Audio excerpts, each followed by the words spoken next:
Okay, just checking to see, are we actually running now?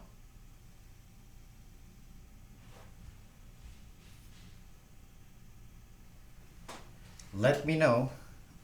There seems to be a delay.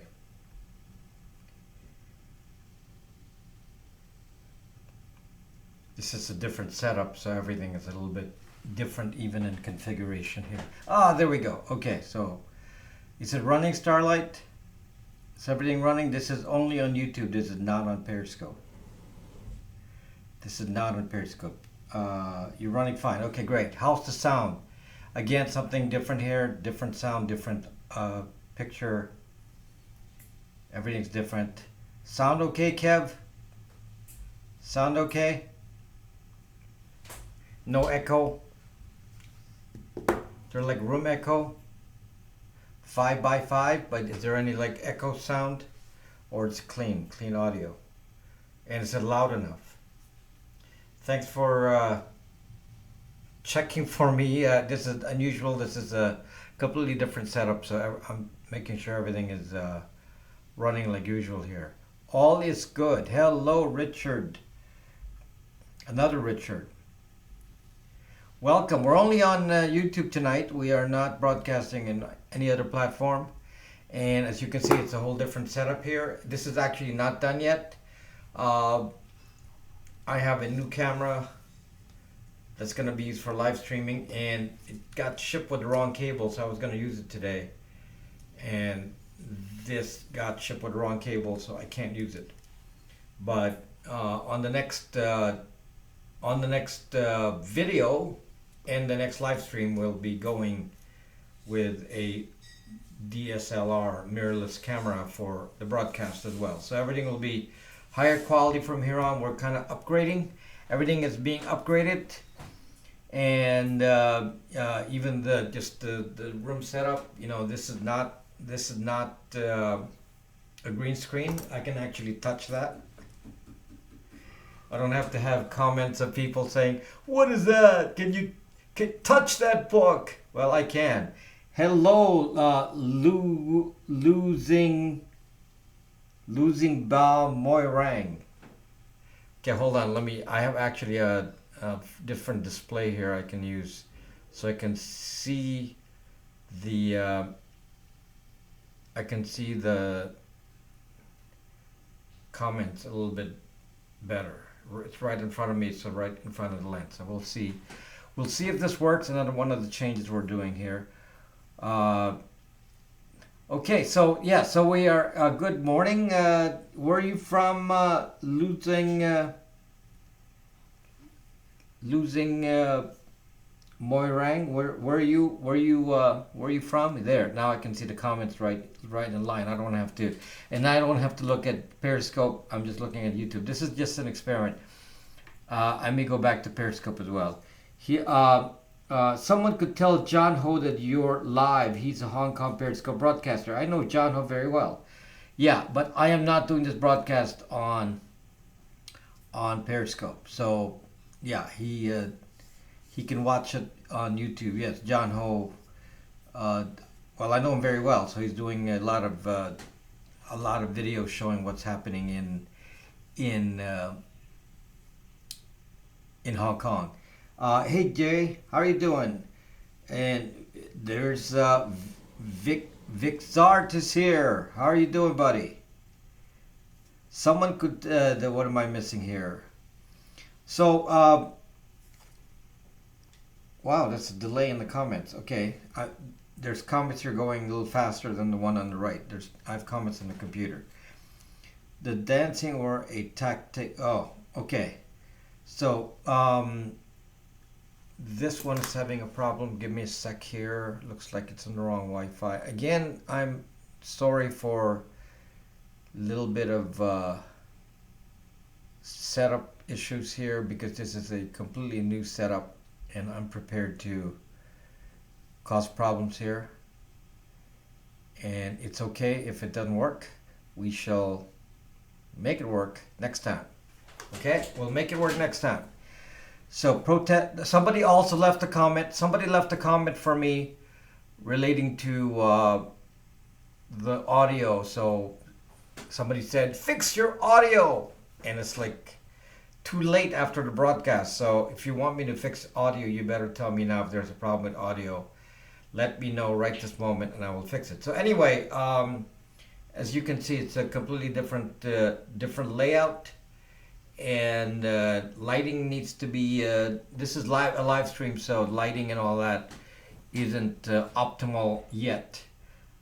Just trying to, good evening, another great time. Hello Dutch Maz, hello Mario, this Zucks no scope.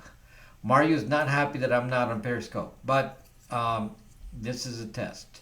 Showing Twitter, so yeah, hello Double J. So yeah, this is a, there's an echo. Well, that's not good. Is there an echo? Do you still have your VPN, sir? Oh my gosh, yes, Kev.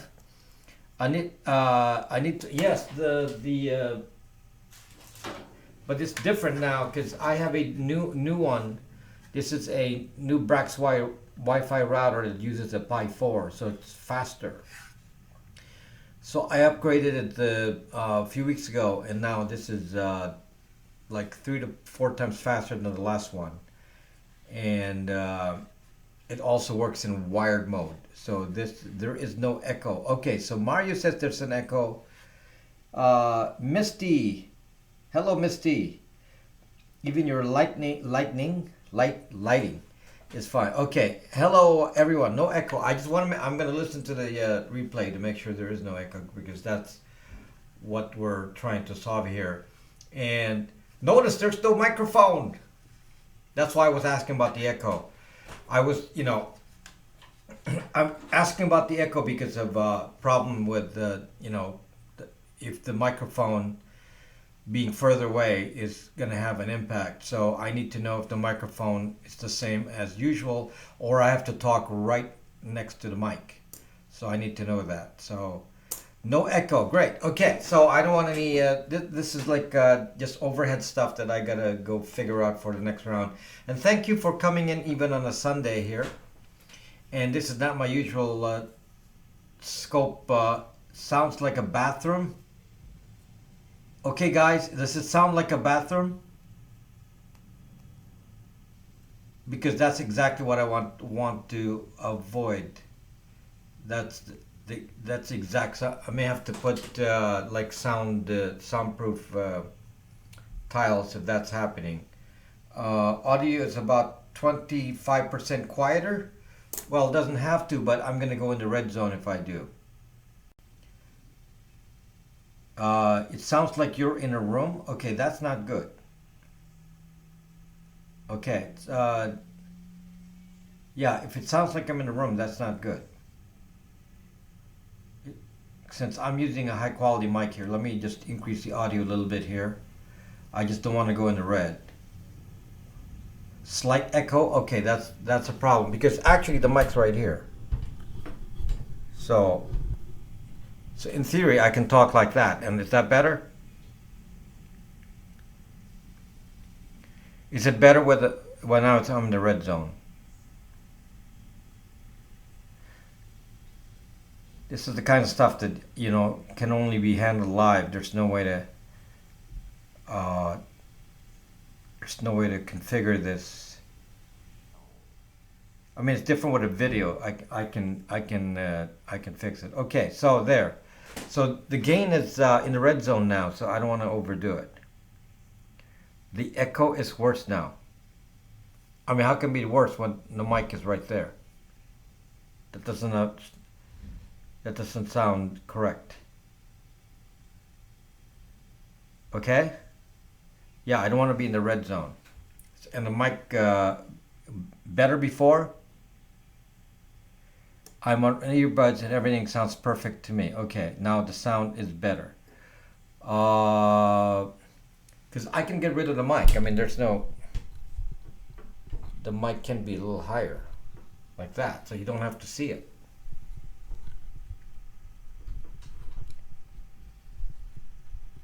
Right? You don't have to see well, you're seeing a little bit of it, but just some technical things that we got to go figure out here. Okay, there. You don't have to see the mic. Okay. Okay. Okay, Double J, you think they're screwing with me here? Okay, so guess what, guys? The reason for this broadcast today is because someone came in at the last broadcast. I guess somebody from Hong Kong, and was making some comments or had questions about their phones in a protest situation. And this is something I talk about a lot, and I'm trying to explain to people, exactly what to expect and how these phones actually work, so you know what to do. So I've told you that I myself, when I'm on the road, this is a condenser mic.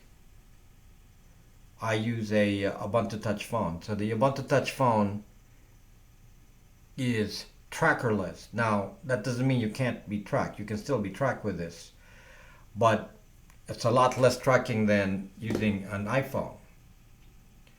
Okay, so an iPhone or Android will be a lot different. Sound is perfect now, but it sounds like you're in a room. Okay? I'll listen to the recording later and see, because usually I talk with a mic. I have like this. Usually I have a mic right here. Oops. So that's my usual setup. So you see how how sophisticated this is. I got mics.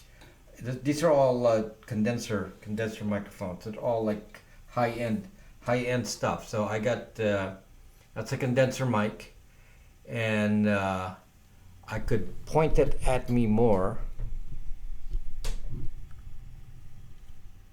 to see if that makes a bit of difference on the audio. Works fine, and I leave my iPhone home. Okay, so yeah, but you I don't believe you that you leave your iPhone at home, but you're it doesn't matter if they use Telegram. So yeah, we could talk about that too.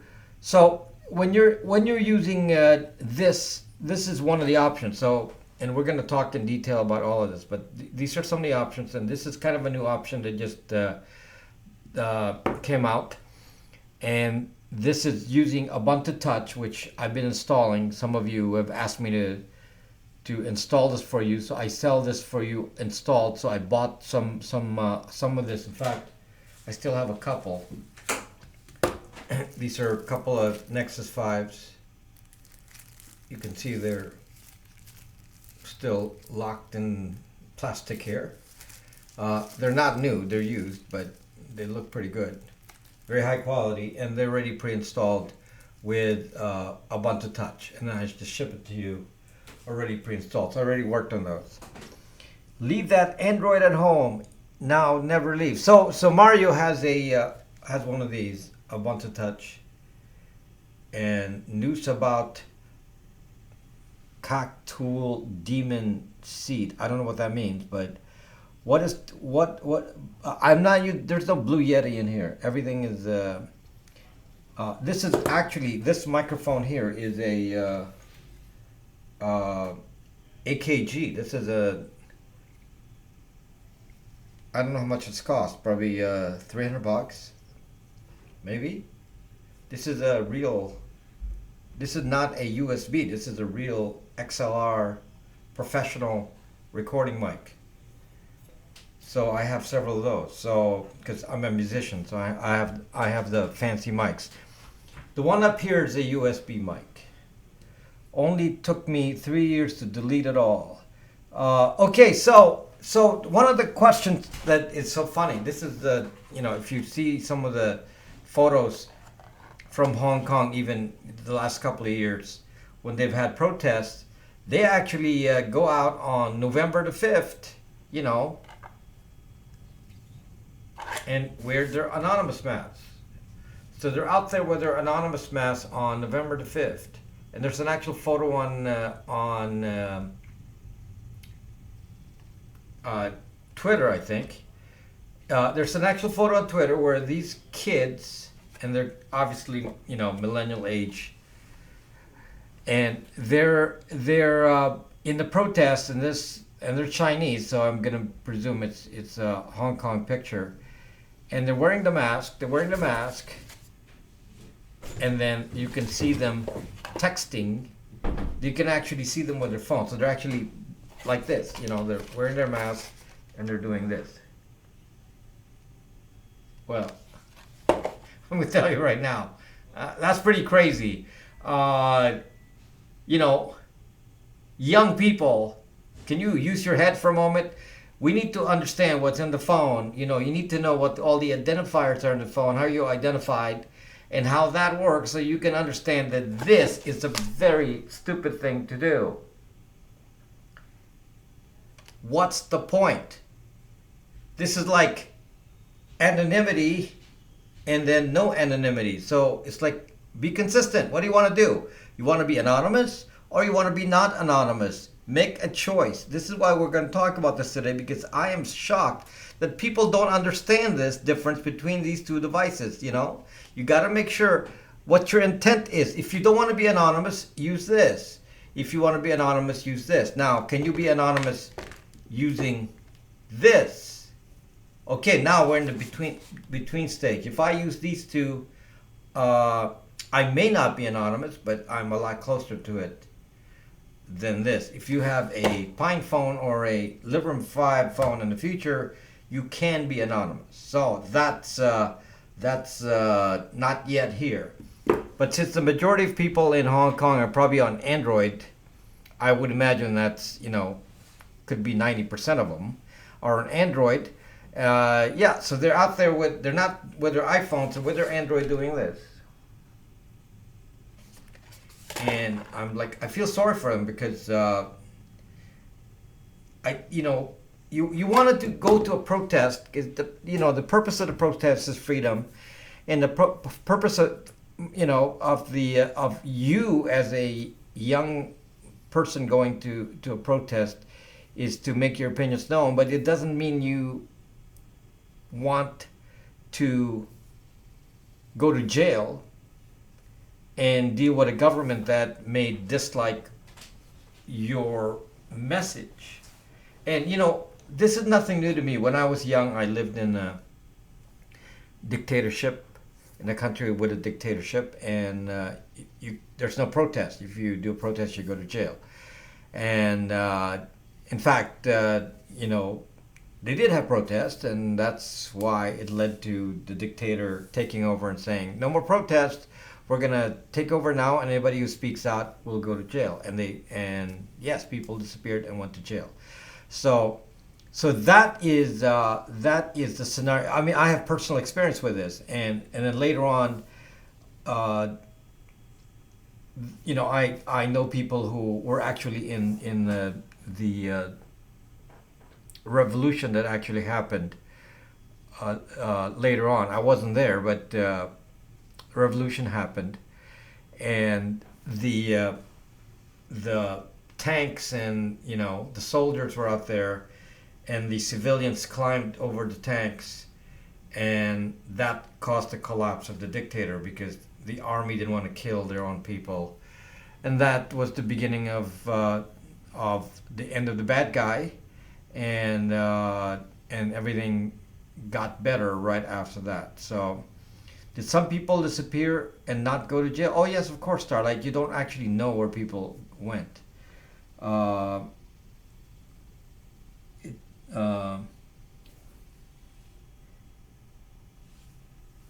Boy, that's so tiny, this art. Yeah. So anyway, Imelda may have bought some of the shoes from our family department store. Some of those shoes may have come from us. So, because my family had a store, and Imelda used to always go there. We need to trade our socialist what? Okay. So anyway, the reason for this is, it's a very kind of a clear situation with Hong Kong. You got protesters, and at least to us in the West, the protest reason seems to be very positive. They want to to maintain their freedoms in Hong Kong, which is something they've always had before. And they want to maintain that, and laws are being changed to fall in line more with the restrictions that are common in communist China. Now, China is a lot more liberal when it comes to economics, and you're able to do commerce kind of like free enterprise. But when it comes to government protest, you can't do that in China. You go to jail. In fact, VPNs are banned in China. Tor is banned in China. And Google's banned in China. So a lot of the press and communications are pretty much restricted and controlled and monitored, and each individual's monitored, and looks like they want to implement something like that in Hong Kong. So the people in Hong Kong are still behaving like they're from the West and are thinking, oh, we don't really need to do anything special when we go to the protest. And by the way, this applies to any protest around the world. You don't have to say, well, what about the protest in Iran? It's all the same. If you want to, protest even in the U.S. for whatever reason, it's the same issues. The same issues will arise, and you need to be aware of how your phone is a problem. Okay, so the easiest way, if you're going to go around and say, I want to be anonymous, and you go to a protest and start wearing this, or not. By the way, some countries now, like Denmark, this is now banned. You can't wear masks in some countries, like Denmark. And they may have done the same thing in, I don't know, some countries have begun to ban things like this. But fortunately, in Asia, they're used to wearing face masks, for health reasons. So a lot of people are wearing like surgical masks, and that's very, very common.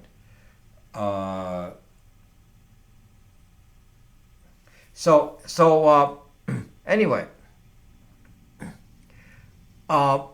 we're gonna be talking about what actually identifies you on the phone. And one of the things that I want to make sure you understand is that every phone sold has something called an IMEI. So the phone has two identifiers. Phone has two identifiers that you need to always be aware of. One is called the IMEI. That is the hardware identifier, and it's actually attached to the baseband chip. So on a iPhone, the baseband chip is attached to the motherboard. On a Android, same, it's attached to the motherboard. On a Librem 5, the baseband chip is actually pluggable. So if you unplug it, then the IMEI is lost. So the IMEI is attached to the baseband. The baseband is called the cell baseband modem, or otherwise I'll just call it baseband. So the cell baseband has the identifier. Now this is very, very interesting because so every time you do a transmission, it combines what's in the baseband, so the IMEI number in there, and the second identifier is in the SIM card. The second identifier is in the SIM card. Now this is not the number of the SIM card. That is just used to initialize it. When you call up your carrier and say, please, activate the SIM card, you give them a bunch of numbers. That is not the next identifier called IMSI, IMSI, okay, IMSI. So the IMSI number is attached to your subscription. So IMSI, so they take the numbers of digits on each SIM card. And by the way, each SIM card is unique. Each SIM card is a different number. And so that combination of that number and the carrier will generate an IMSI number. It will be written to the card. So something happens when the phone company says, okay, we'll activate your card. It activates the card by triggering something in the baseband, and the card then initializes and comes up with an IMSI. That IMSI is now entered into the computer system of the carrier, and the carrier now can say, oh yeah, we can validate your subscription because we see that IMSI 1234567 belongs to Rob Braxman in Hong Kong, and whatever the carrier is there. And by the way, over in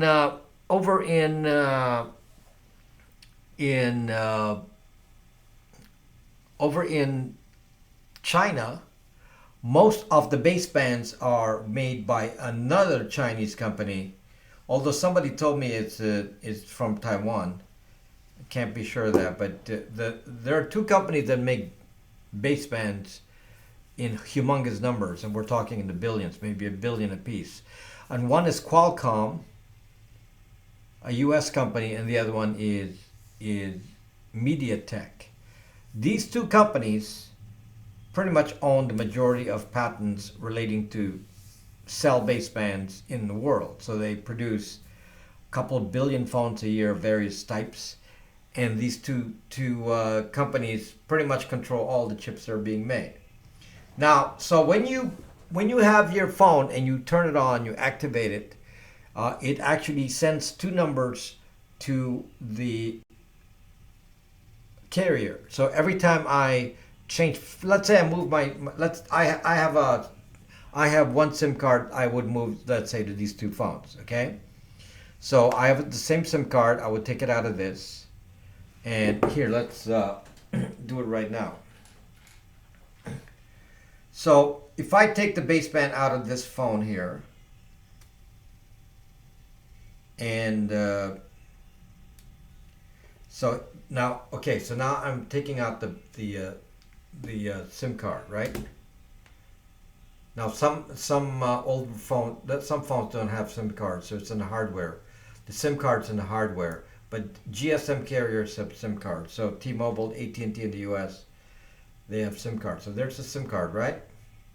So I took that out, and I can now transfer this to my my iPhone. So the moment I transfer this chip to the iPhone now will be recognized as well. So if you go to your carrier, they actually detect the change in phones. Okay? They detect that you change your phone. So that should make you aware that they are recognizing two numbers. You are Russian speaking. Two numbers, and the two numbers are IMZI and IMEI. IMZI is attached to this SIM card. IMEI is the hardware number. Okay? So I'm going to put this back now, eventually, so that I don't lose it. Okay, so there, I'm going to put it back in this phone. So the moment I plug it in, the moment I plug this in, the phone will say, oh, I'm on T-Mobile. T-Mobile will say, oh, you're using this phone, and I can go to my to the phone website, and it'll actually tell me the phone model, and then when I change phones, it will change. Now, understand that the serial number of these devices are fixed. They don't change. So it doesn't matter how many phones you have. So look, I got a stack of phones in here. Okay? All of these phones have different IMEIs. By the way, it's illegal to manipulate the IMEI in some way. There's probably some way to change it, because the hacker Kevin Mitnick, he goes into the offices of the carrier, steals their manuals, and starts to reprogram the phone. So there's probably a way to do it and reprogram the phone's IMEI and then write it to the flash. So otherwise, though, I don't understand. There's no translator here. Oh. So anyway, so the phone has an identity that you cannot change. You can't change that identity attached to the phone. Like, you have to understand this clearly, because you can say, well, I'm going to go change. I have many SIM cards. I have many SIM cards, so I'm going to just go transfer a SIM card from one phone to the next phone. And then I'm going to go to the protest, and now I can do this because I have a different SIM card. No. Now, don't be dumb. you're using the same phone, so it's the same IMEI. So all they have to do is go. If I were like a government official, I'd say, okay, let's find out if this person is on a different phone, and go to, let's say, the other carriers in the country, and then get the matching IMSI for that IMEI. So somebody could, in theory, query the phone company and said, give me all the SIM card IMSI numbers that have been used with this phone. Now, some of it could be not connected to you, like this is a used phone, so therefore the prior users of this will also be registered. Okay, so just so you know. So now, given this, then what can you do, and what are the risks when you go to a protest and do this? What are the risks? Okay, so we already know that these have identifiers and what exactly will be revealed. Now, fortunately, this is different because it's different depending on the country. So there's different data available in the US. It's actually pretty scary in the US, and maybe a little less in Hong Kong, but a lot more in the US. What they know about you in the US is very, very scary. Okay? So let's talk the US, for example, and let's see, do you think the Chinese government will get information about your movements through Apple and Google? That's a question that they may have to poll to do it, but I'm going to tell you right now that there is one party that always knows where your phone is, and they don't really care what the IMSI is, or the IMSI, or the IMEI. That doesn't really matter. The two companies that know everything that's going on at all times is Apple and Google. So these two phones, they do something called Wi-Fi scanning. Something I've talked about in many videos. And the Wi-Fi scanning is actually something that a lot of people don't understand because you can't turn it off. It's not really Wi-Fi triangulation yet. This is the collection that is used by Google to find routers, and this is the thing that it does. It uses the promiscuous mode on the Wi-Fi. So this is a Wi-Fi based tracking, and the Wi-Fi is out there sensing where the routers are. So if you go into to your phone and you go into your Wi-Fi area and you click on Wi-Fi, go look at it now. Go look at your phone and look at your Wi-Fi. And one of the things that you're going to see is it's going to list the Wi-Fis, as you can see here. There's a list of Wi-Fis. Okay? Now, that list of Wi-Fis, each Wi-Fi is identified by a MAC address, which is a serial number of the Wi-Fi. The MAC address is unique to each router. So every router in existence is tracked by Apple and Google. And when it finds every router, it gets the signal strength from where you are. Then it gets your current GPS position or your last known GPS position if you came in from the outside. Okay? So given this, then what happens, folks, is that your phone is giving data, crowdsourced data to Apple and Google that says where are the routers around you. So this data now goes to a database, and indirectly, this data now tracks you. Now, how does that happen? Because you're giving your GPS position. If you are saying that you are seeing 5 Wi-Fis near you and the signal strength is different for each of the routers around you, it's actually pinpointing your location to 6 feet. This is the way Wi-Fi triangulation is going to be used on you later, but this is not even that. This is just a collection of router information. But they can reverse that.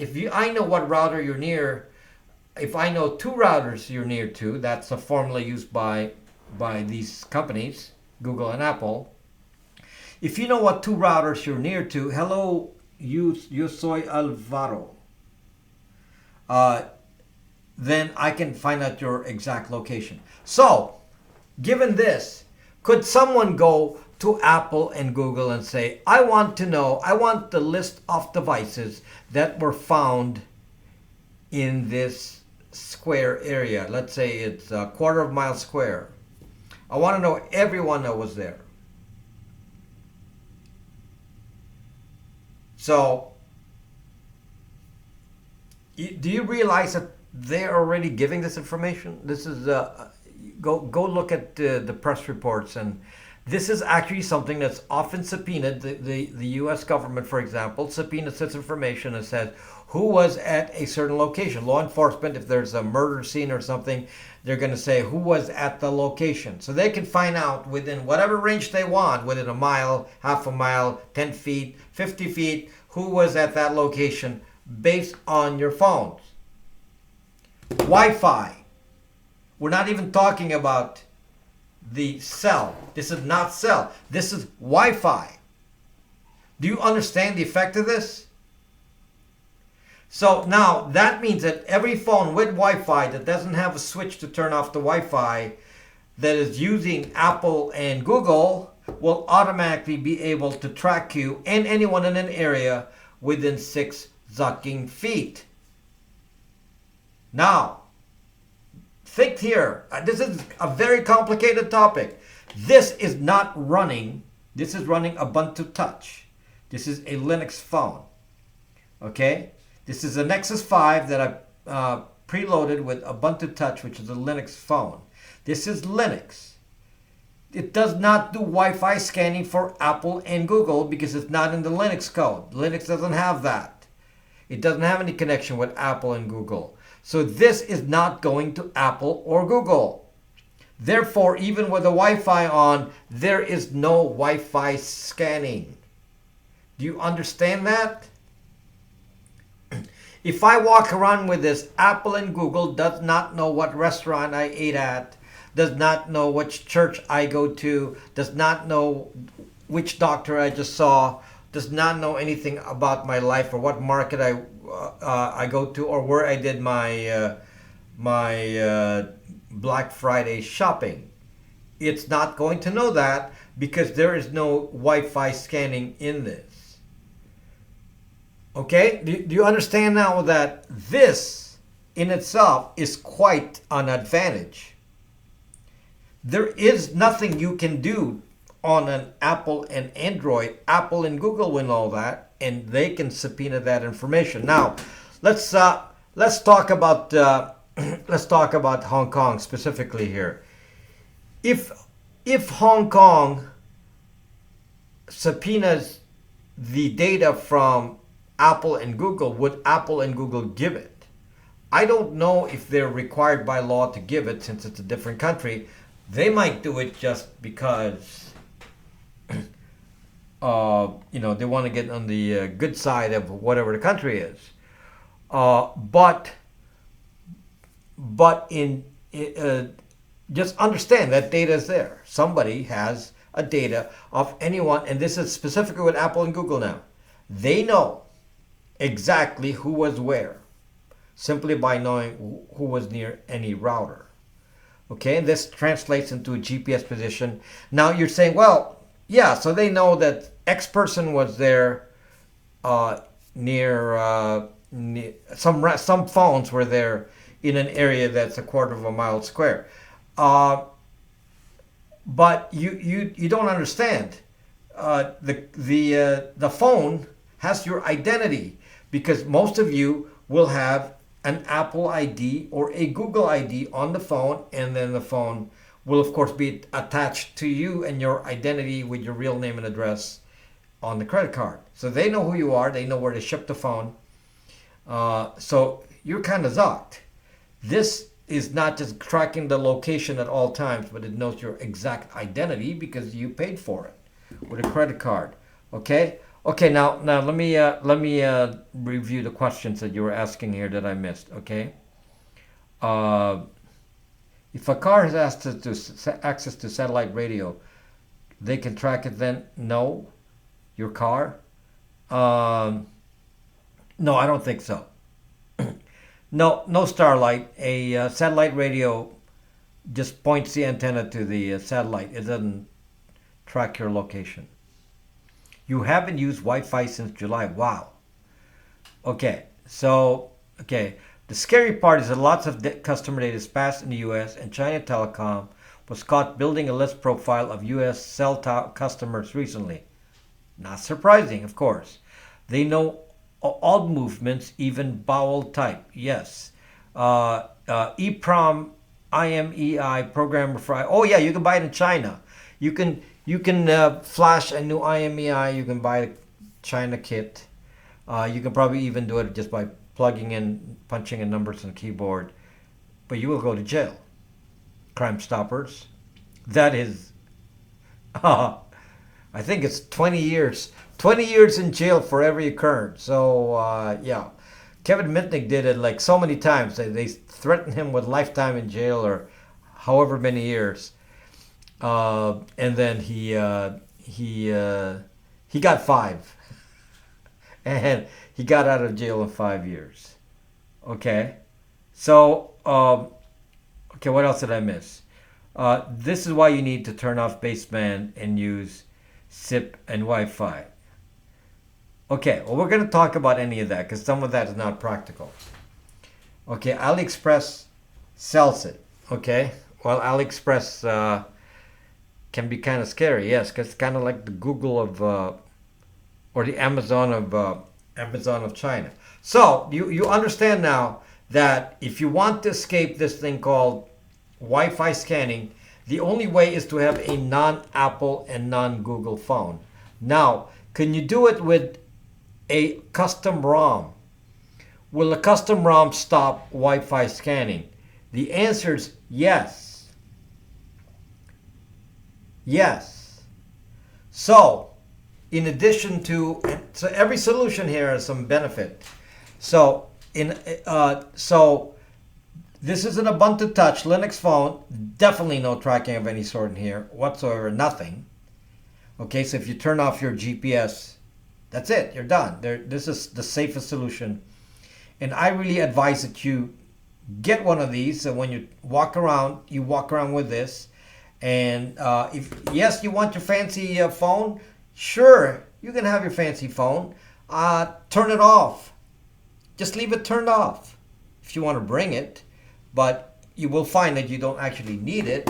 But if you need to use it for emergency because you want to use some app, turn this off and bring this. Phones are cheap. This is not that expensive. Okay, so I sell this for $167. Okay, so pre-programmed with Ubuntu Touch. So yeah, get one of these, put it in your pocket, and then this is what you put your SIM card in.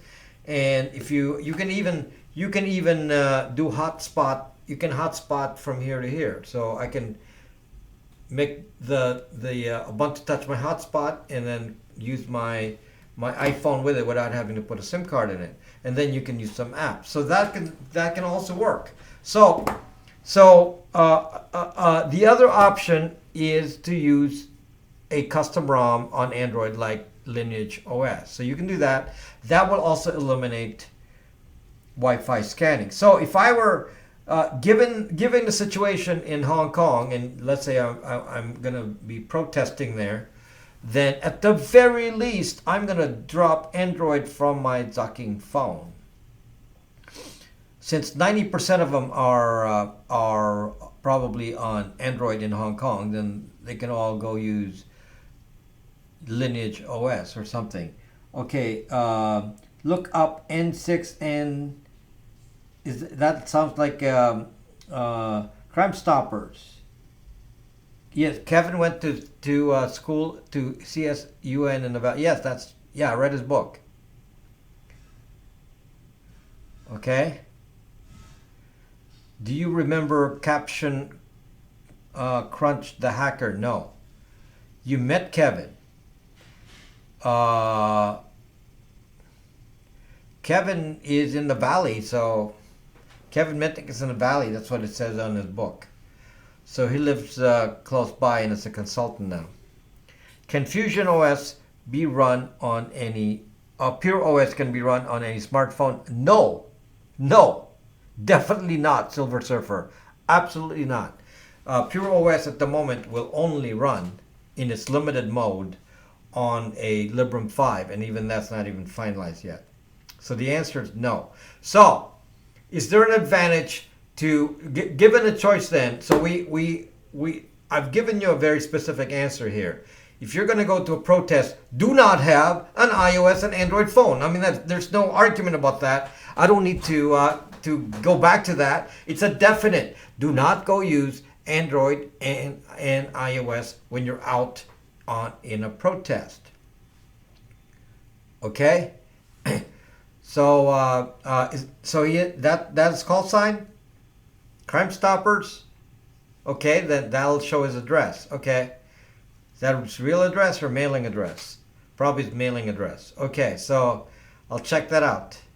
I should screenshot that so that I don't forget, because it'd be interesting to get in touch with him. How do I screenshot here? I don't even know how to screenshot. There, it did the screenshot. Okay. Got it. Okay. So, CQ. Okay. So, no Android, no iOS. So the question now is, if I am in Hong Kong, should I use Lineage OS or any other custom ROM, or should I use Ubuntu Touch? Now, this is a good question. If you're going to go do a protest, what OS do you put on the phone that you're walking around with? Which is, although I'm talking to about Hong Kong protesters, you guys should know that this applies to you as well. So if you don't want to be tracked, maybe you use this as your primary phone and you put this away. And you can still, I mean, it's so light. I mean, you can put it in your pocket still, but just not use it, and use this as your primary phone for calling and texting. And if you need to use some app, then you can, connect to this with a hotspot. So, if this were running a custom ROM and this is running Ubuntu Touch, which one is better? Well, definitely Ubuntu Touch. The reason is some of you will load Lineage OS and will load Google Apps. Okay, now let's talk about apps. So Crime Stoppers, what's my call sign? So let's talk about apps now. Now, the problem for those running any kind of Android variation, whether it be Lineage OS or iOS or standard Android from Google, is that the apps themselves are tracking your locations. In fact, they sell it. So they track locations of everyone on a multiple times a day basis. So it's actually possible for ad trackers to be queried. This is commercial now. So definitely this is something that the Chinese government can buy. Okay? This is commercial data. They can identify all of those with locations enabled for ad trackers, which is probably 99% of the people. And they can say who was at the protest area running their phone, and those apps found them. Okay, so again, let me bring this old story back to you. And the old story has to do with Tesla. So this is the exact problem I was talking about with the Tesla case, and now I'm going to use it in a protest case later on. In the Tesla case, what happened was somebody wanted to find out how many employees worked at Tesla. So since they can't get that information directly from Tesla until at the end of the quarter because of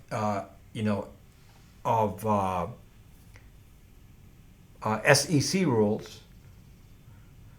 So because they don't want to release information not available to the public.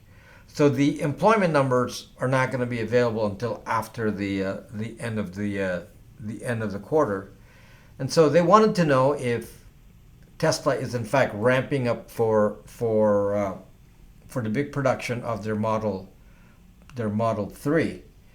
And somebody wanted to dig that information out, and so they went out to the companies, the ad tracker companies that sell the data, and said, tell me who was at this location. And so the location given was the Tesla factory. So then they tracked this over time. So they tracked it, let's say daily, and then they looked at the trend chart and saw that the number of people working at Tesla was increasing. So they found out that there were, by the end of the period, there were 33% or something more people working at Tesla. So they expanded by a third. And that information was then used to buy stocks or options in the stock market. And then when the quarterly announcements came out that Tesla was able to meet production, because that was the question, could they meet production? Then Tesla actually started to go up in price, and somebody made big bucks. Somebody made big bucks with information they got in advance. Okay, so that's a use, a commercial use that's kind of sneaky. Okay, that's kind of sneaky, but think about the Chinese government then saying, okay, and they don't have to say it's a Chinese government. It could be somebody like, one of the Foxconn, the company that manufactures the phones in China. Most of our phones are made by Foxconn, right? So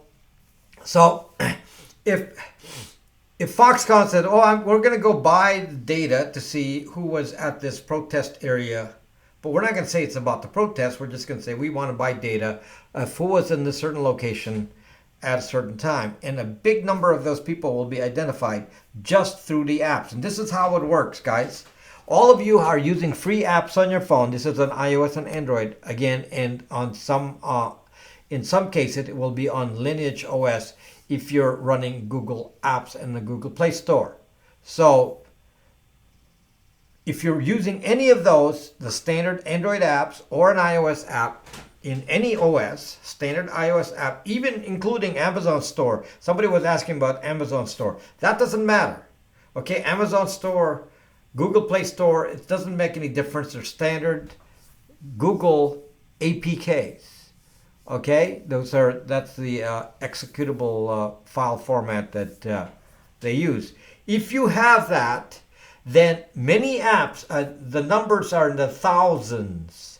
Thousands of apps are free, including your favorite games, the Weather Channel, and who knows, Yelp, Craigslist, who knows? I don't really know for sure, but any kind of app that you would use that require location, especially. I always worry about any app that require location, such as the Weather Channel app and Yelp. These require location. They don't like it when you go to their site without location. That's the stuff I worry about, because if they're asking for location, they could sell it. Okay, and what can they do? They now know your Google ID because you're logged in, which then they know your exact identity with your Google ID, which is again tied to your credit card. So they can backtrack to all that information, and they can get a list of all the exact people that were in a certain location and be able to buy that data from commercial sources. This does not require any kind of warrant. Commercial sources, people. Now it's not going to catch everyone, because some of you turn off location. So some of you may be immune to this part. Okay? So if you turn off location, these apps may or may not function. It depends. Okay? So that's why, let's compare again to Ubuntu Touch. Ubuntu Touch, or any kind of Linux phone, will be available soon. None of them have any connection with those kinds of apps that do that kind of tracking, those kinds of ad tracking. It doesn't exist on Linux. In fact, the only apps you can use here are either Linux apps or web apps, and they're not going to have the capability to track you with that. Yeah, you could still be tracked if you actually go turn on your location and actually pull up an app here specifically. But those other ones are kind of problematic because they can actually work in the background, which a Linux phone isn't going to do. Going to work in the background and can track your location. So this is an amazing tool to be able to use a Linux phone as your normal phone, because imagine if you're a protester, this cannot track you based on those apps, and as I said, cannot track you based on Wi-Fi scanning, and cannot track you based on your Google ID, because it doesn't have anything like that on it. So that's pretty awesome. Okay, let me start reading your comments again here. Okay. So why is it we all have to suspect nearly every company? How much are they lying? How unethical are they? What's the advantage of companies to weaponize all the data to collect? The advantage of the companies? They sell it. What do you mean advantage? Financial. Your company, like the Weather Channel. The Weather Channel app is owned by IBM. The Weather Channel app is owned by IBM. Okay? IBM. So you might say, well, why would IBM care about the Weather Channel app? How do they make money? They make money on a free app from advertising and the data that's sold from that. So every app now that's free, because you guys don't want to pay for your app, so apps are free, so all the advertising is on there.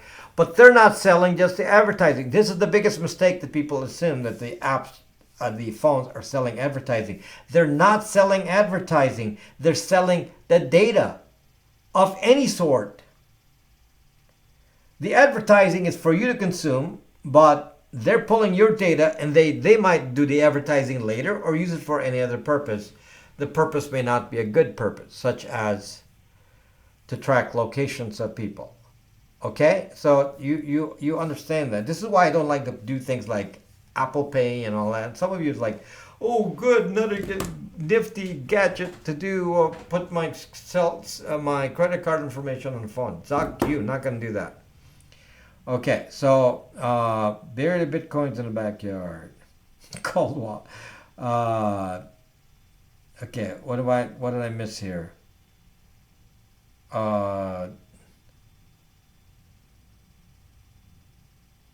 Using Weather Channel without location is pretty pointless. Not correct, Fjord Lutzi. You can type in the location. Don't you want to know the weather in China, in India, in Japan, in Hong Kong? I mean, of course you can type all that in there. But your location to be automatically doing it while you're not using the app. This is the problem. You're not even using the app, and it's tracking your location, reporting in the background. These are what these apps do. That's how they finance apps now. Programmers need to make money. They make their programming, they make their products like Weather Channel apps and all these games, and it's free. And they're not making any money from it. So how do they make a living? By selling advertising space. Okay, so my apps do not have any advertising space. My apps don't have any ads at the moment. So I'm not one of those that victimize you with my apps. My apps, Braxdom, is completely free, and there's nothing that is doing negatively to you, and you're not tracked. It doesn't even know your IP address. It doesn't know anything, because I care about that. You got to have people that care. Why? Miroslav? Why what? What about the new cars? Aren't they the same with their tracking capabilities? Yes, of course, Starlight, but this is Hong Kong. In Hong Kong, you're not going to go drive a zucking car. Come on, Starlight, you're Hong Kong. You take the subway. Or a bus. Okay? I mean, how many people have cars in Hong Kong? Probably just ultra rich. The average person there doesn't have a car. So in a Hong Kong case, they don't need to be worried about being tracked in their Teslas. They're going to be tracked. Besides, even if you come in a car, you're not going to drive your car to the protest. You're going to park it somewhere and then walk from there. And that could be far away. It may not connect you directly to the location. You can always guess the weather in San Diego. Not this week. Can you guess the weather in Los Angeles? You can't right now. Because I'm looking at the, even the low mountains in LA, and there's snow. So I see snow everywhere. This is LA and there's a lot of snow. Some years you don't see any. Rob, purism has faults you must address first. To use Google APIs and also other stuff they fault. Yeah, of course, that's all possible. You got to all think about all that. But I'm not talking about purism right now. I'm not talking about Librem 5. So we're talking about the only one that I have in my hand, which is Ubuntu Touch. Very soon I want to be able to do Plasma Mobile. So I'm going to get Plasma Mobile installed and see if I can get that to work on this, which is a full Linux distribution versus this lockdown version on Ubuntu Touch. This is kind of locked down. Can you comment on Ubuntu Touch on a tablet? Well, there'll be no difference. It will work the same on a tablet if it's compatible. I thought the only tablet was working with was BQ or something. So there's very, very limited hardware at the moment that can work with Ubuntu Touch. So hopefully that will change with PinePhone and future hardware. This is going to be the beginning.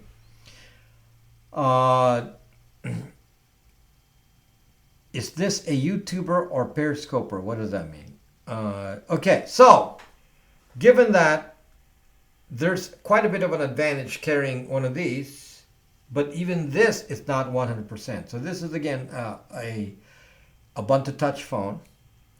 So you can take a old Nexus 5. Let's say you're in Hong Kong and you say, okay, I want to use. I'm listening to this Rob guy and can he do what can we do in Hong Kong? You can go to 1+1, which is actually a Chinese phone. 1+1. It actually even works with a 1+3.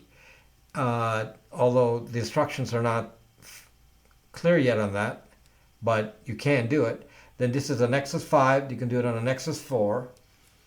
And these devices can be installed with Ubuntu Touch, and if you are a bit techie, you can do it yourself. I have a video on how to install it on a 1+1. Here in the US, I sell pre-installed ones because people want to do it, me to do it for them, so I charge a little bit more for the phone for me to install Ubuntu Touch on it. For those of you who are in different countries, you should do it yourself because it's probably not cost effective to ship one of these to a different country. Okay, so if I had one of these, what are my flaws then? So now I don't have Google, I don't have Wi-Fi scanning, I don't have Android or iOS to track my location, I don't have any apps, but I'm using web apps. Okay, so now you can load web apps on this. It has a browser. Okay, and the only information that this can track about you are two pieces of information, which could be deadly, but you just need to be aware of it. Any app, including web apps, can track location and IP address. Now, that's when you're running the web app. So in order for that to happen, your browser has to run the web app. If you're not running the web app, it's not going to do it. Okay?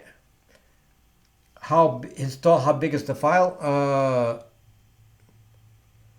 I think 300 megabytes. But you don't really do it. The installation does it for you. It downloads it.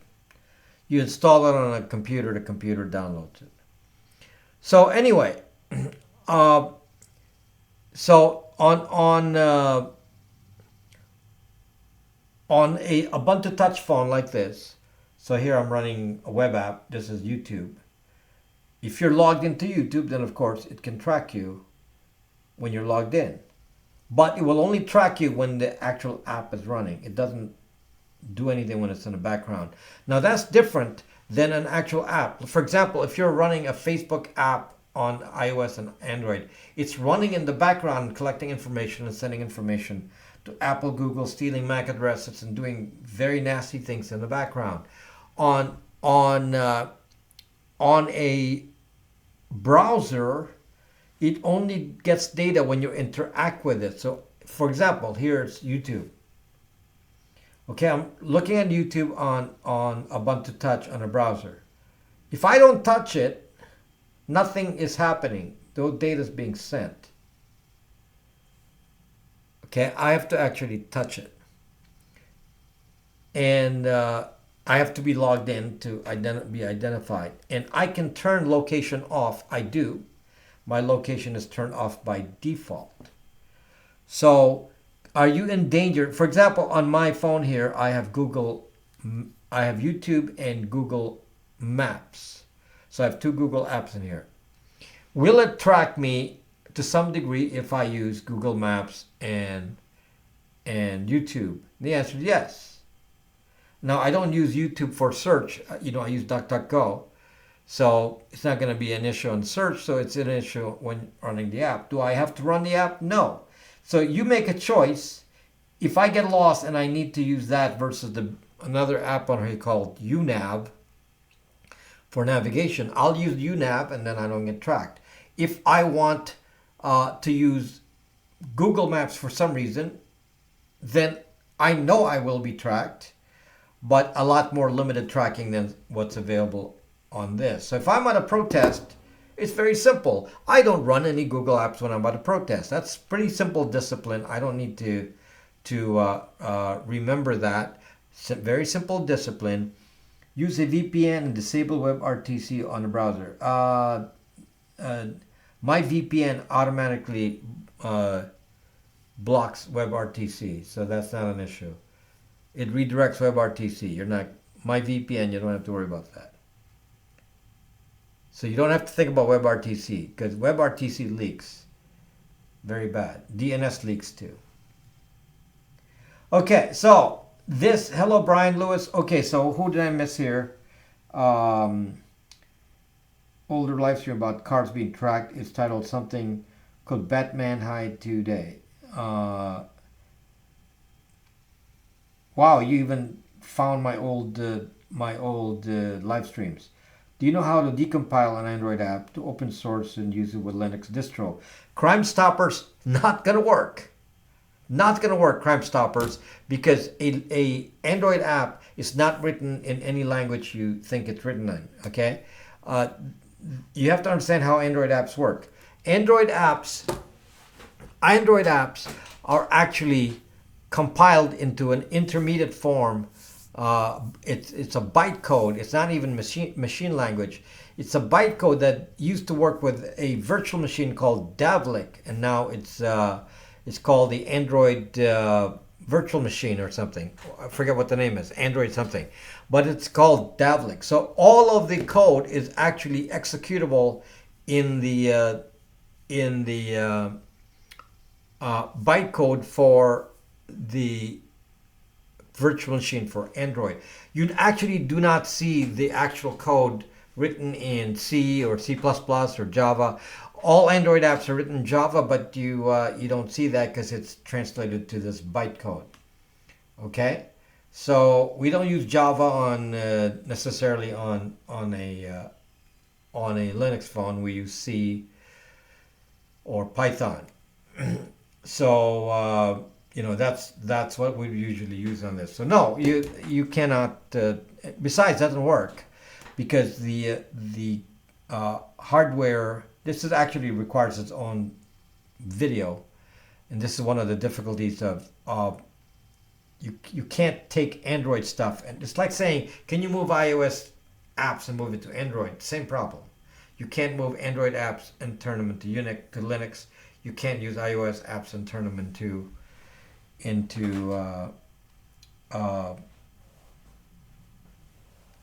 Linux as well. And the reason for that is, first of all, they're on different chips.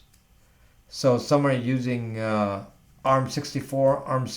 ARM32, Intel. So you can't mix and match apps because they're using different computers, therefore the machine instructions are different. Most Android apps are redundant. I'm going to use a core boot ThinkPad. I have an Android app which is not available in Linux. Decompile. You can't. No, you can't do that. Crime Stoppers. You have to rewrite it. So what you're saying is Wi-Fi triangulation is not working if your SIM card is not in the phone? No, that I didn't say that. I didn't even talk about Wi-Fi triangulation.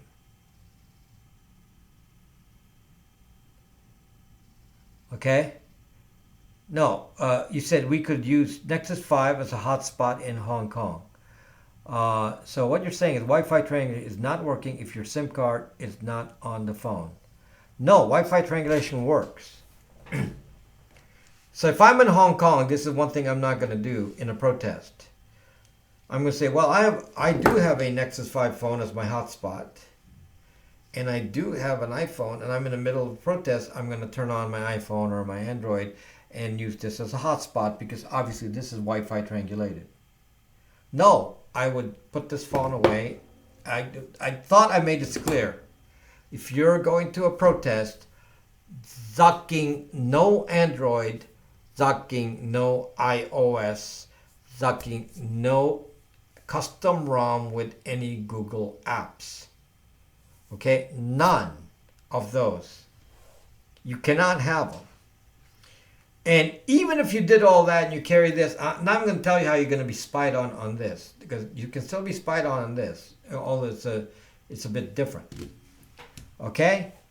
Eventually, I'll be on my MMC installed after it matures. Cost me $250, but it's fun to tinker with if you like SBC. Yes, I'm going to do the same.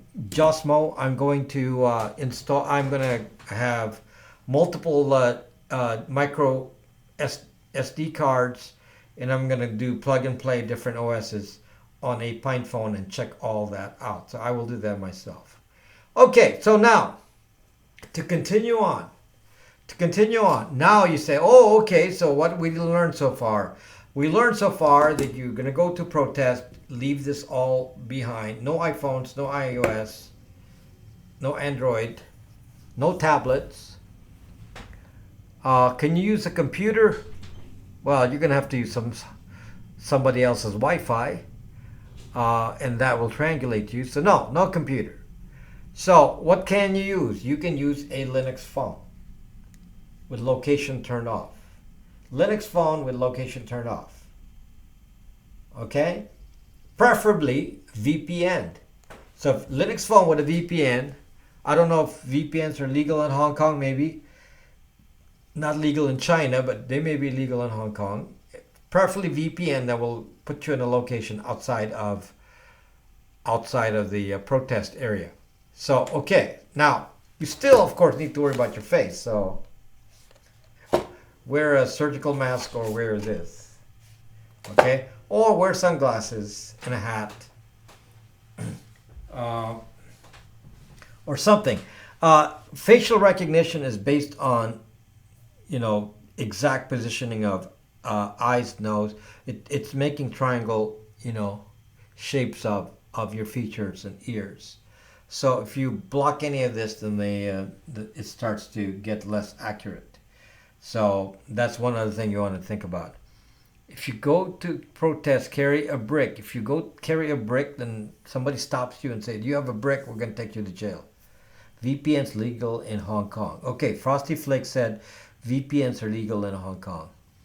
Okay, yes, please, appreciate if you hit like on the video so that the algorithm, unless you don't like it, then hit dislike, but do something.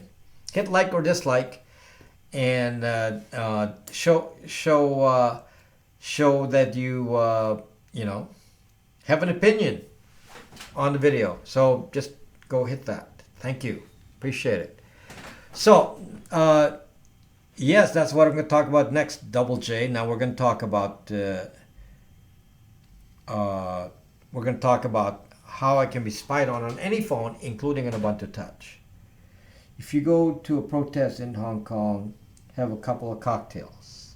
Can you bring it with you? Okay, so if you are going to a protest, do you really need to have your phone with you? So if I'm going to make a suggestion, maybe you go to the protest and you may need to make a call, but why don't you take out your zucking SIM card? Why not take out your SIM card while you're at the protest? So now you have an Ubuntu Touch phone like this, Linux phone. Take out the SIM card. What is that going to do? Now you still can communicate because, just plug it back in if you have an emergency, right? Plug it back in. Otherwise, while you're in the vicinity of the protest, don't put it in. And then when you leave the protest area, then you can plug in and you'll just appear at a different location. So, yes, it's so easy. You take this out, and what happens is when you take this out, your identifier called IMSI no longer works. You cannot be hit by another attack called Stingray. So let's talk about Stingray for a moment. What is that attack? Okay. So when you're using Stingray, when a government uses Stingray, all they have to do, and this is really scary, so I'm going to tell you, just make sure you understand this. If you're a government, all you have to do is fly a zucking drone over the protest area. Fly a drone over the area, and the drone can have a Stingray tracker. It's called an IMSI catcher as part of the drone. So the drone now is hovering around the area and sends a signal out.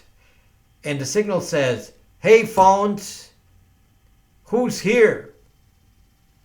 And the phones all respond and says, "I'm here, I'm IMSI123. Oh, I'm here, I'm IMSI124. Hi, I'm here, I'm IMSI125. Hi, I'm here, I'm IMSI127. So then it will report based on the drone which IMSIs are in the area. And if you do it in a narrow area like a protest, you can database information about all of the reported signals, and it's just recording this. So you just record the signals, and the carrier or the unit that's controlling the IMSI will get a list of identifiers, and just record that, and you are all zucked. Everyone there is now tracked, and this is an attack called IMSI catchers or Stingray. So you understand that because Stingray relies on IMSI, that if you take out the SIM card, there's no IMSI. There's just IMEI, but there's no IMSI. Do you see that? No IMSI. So you got the phone. Now, yes, you don't have data, you don't have Wi-Fi, you need to borrow somebody else's Wi-Fi. But while this is, you're at a protest, Zach, protest. If you're going to be at the protest, don't go doing this again and act stupid doing this, okay? Typical millennial thing to do. Okay, don't do that. That's dumb. Okay, now, so if you're at a protest and you do not have a SIM card, wow, this is a brick. This is a brick. Doesn't do anything. Well, I can still, play a game. It still works. I can play games, right? I don't have any games here on Linux, but I can play a game. Okay, I can write notes. I can take pictures. Nothing stops me from taking pictures. I can take pictures of everything that's going on, and be careful about pictures. I'll tell you in a moment. But without the SIM card, you're not going to be found. So I hope you're learning from this. I mean, some of this apply to anything you're doing, even in the US, but it's very interesting to know that most people don't know this. So if you take your SIM card out, by the way, I found out that the easiest way to use a SIM card without a tool, because I'm trying to figure out, they say, well, use a paper clip, and it's really hard to take out a SIM card with a paper clip. Since I do this all the time, I found out that this works great.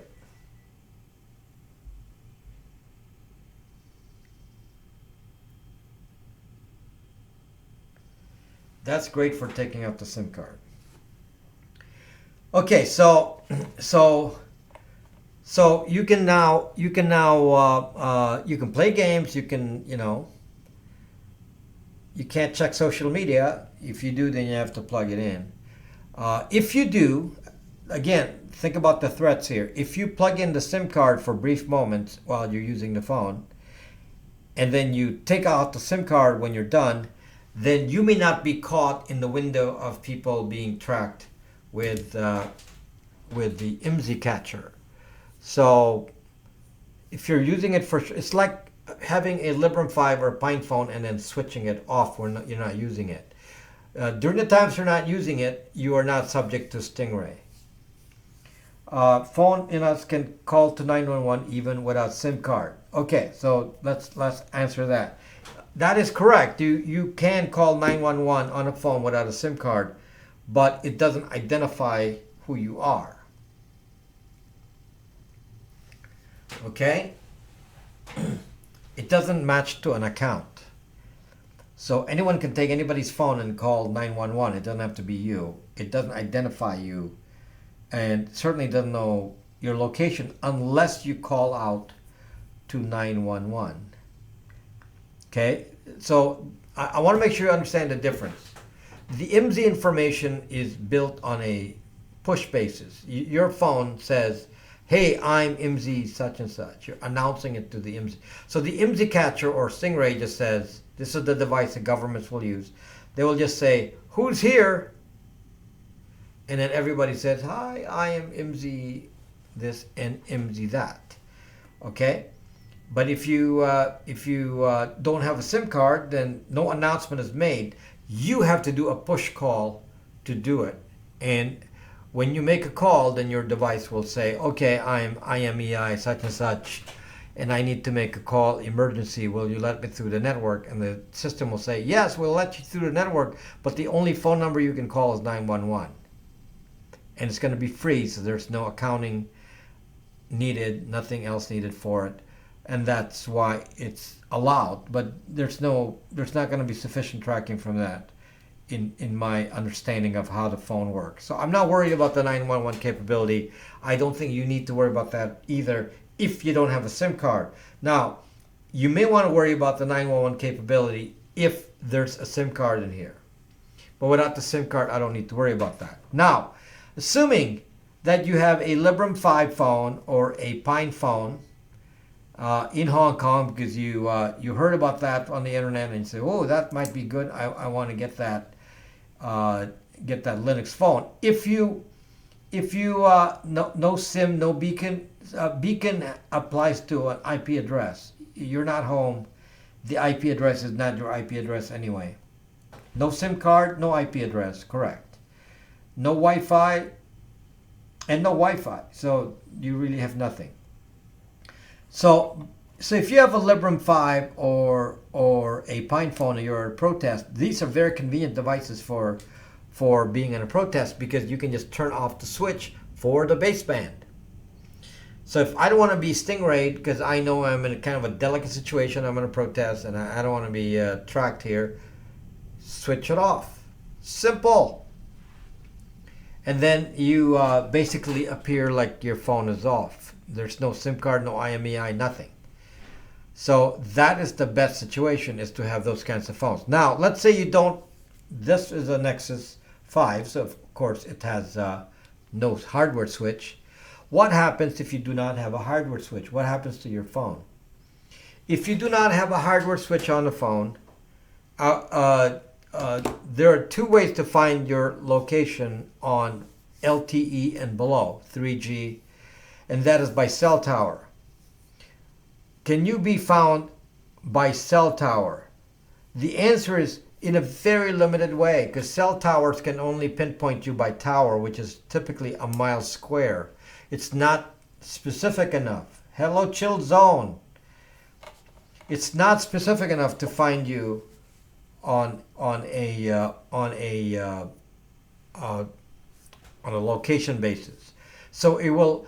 It's not enough certainly to accuse somebody of being at a protest, because a mile square. I mean, goodness, that's a pretty big area. So I am not necessarily worried about the cell carrier knowing that I'm in a cell zone, unless I'm on a border between two cell zones. Then I can be found within a smaller area.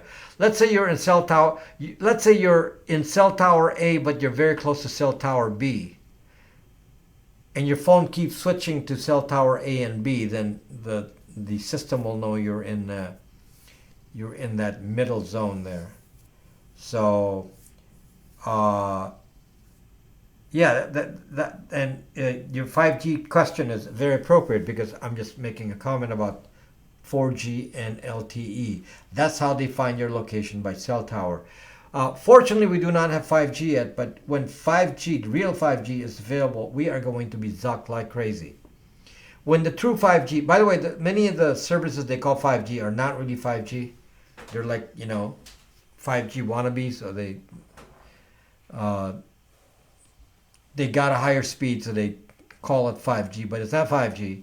The real 5G is in the upper high gigahertz category, and it uses beamforming, which can actually pinpoint your exact location instantly. Oh my gosh, if 5G were in Hong Kong today, they don't even need any Apple, Google. The phone company will know exactly who's at the protest if they have a phone there immediately. In fact, they could do it so that they record your. They know who's at the protest, and then hours later, when the protesters go home, the police can be there to take them away. Okay, so it's 5G is a very, very dangerous technology for privacy. It's very, very deadly because of the way that the technology works. It's not, the location is so specific. So I'm worried about that.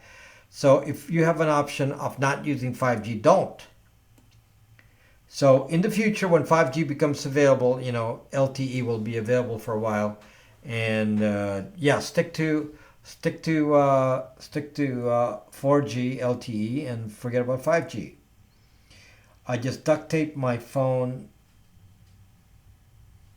to the dog and leave him in the backyard. Related question to the real 5G necessary for self-driving vehicles. Wow.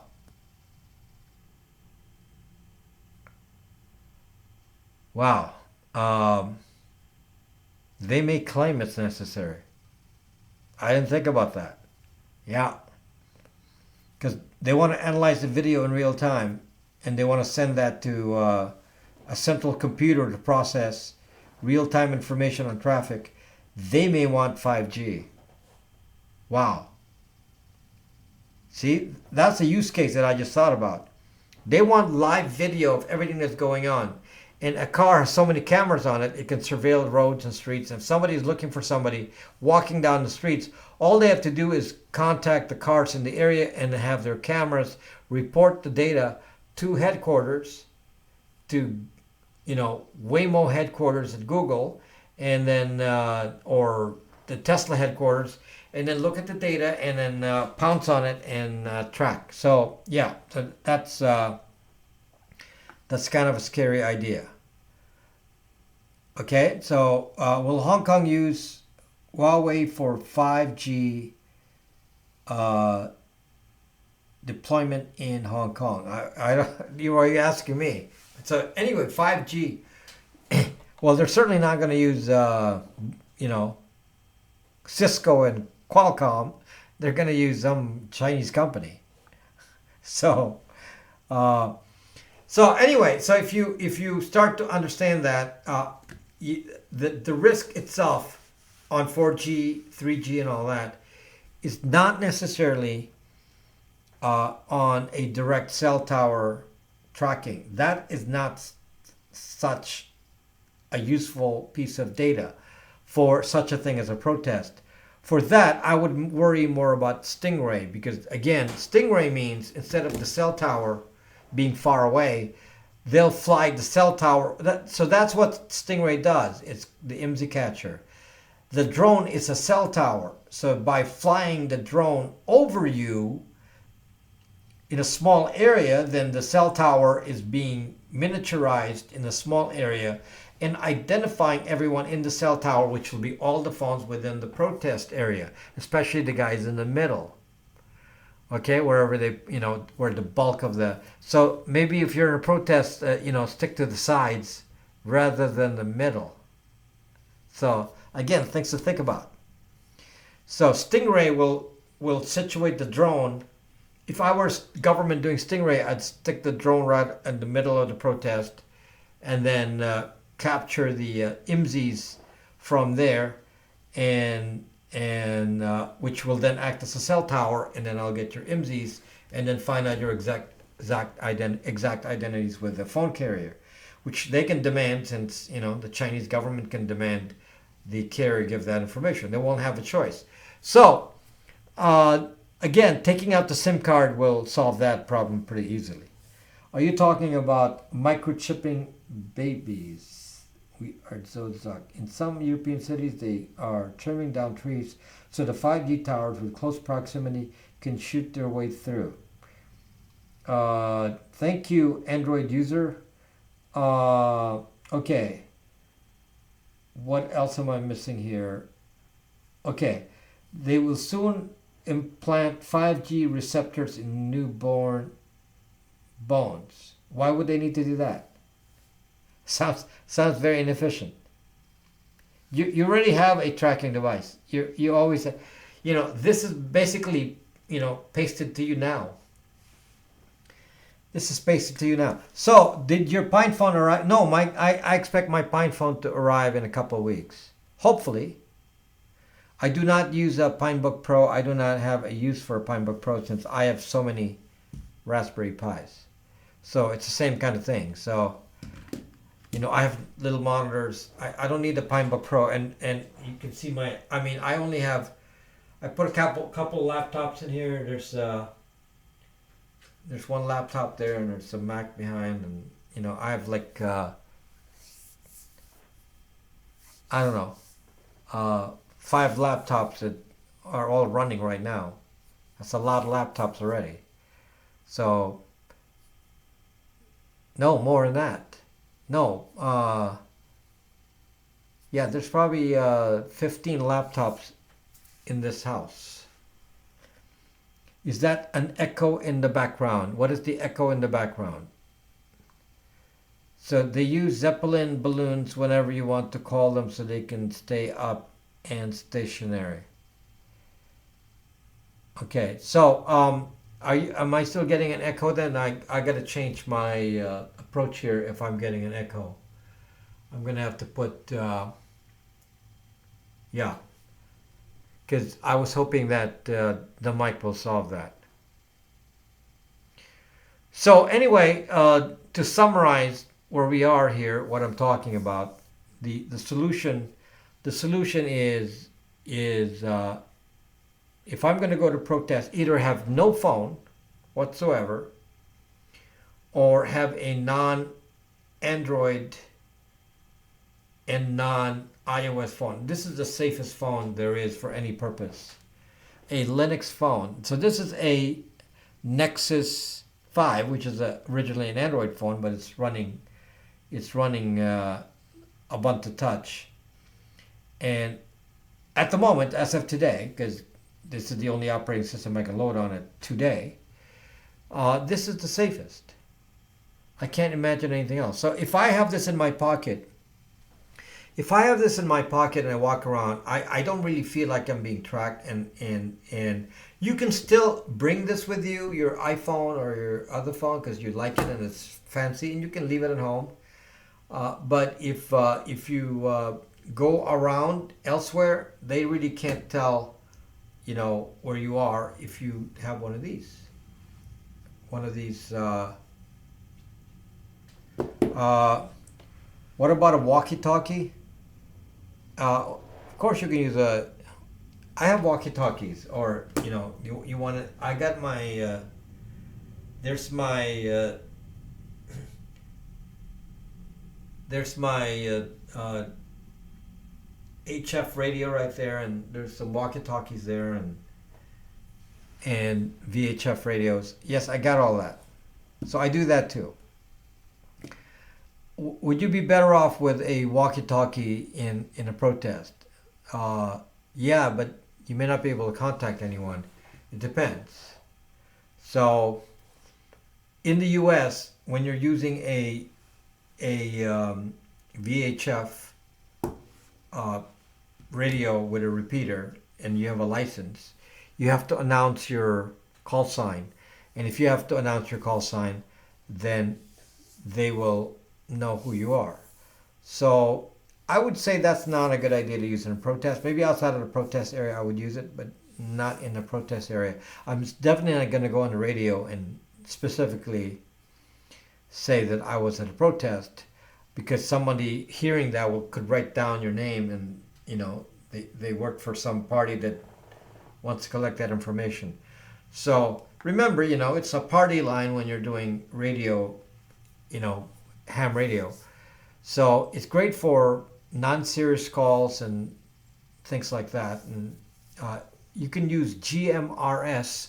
GMRS, the problem with GMRS is there's not a lot of repeaters. So at least in my area, it's very few repeaters here for GMRS. Most people are on ham radio.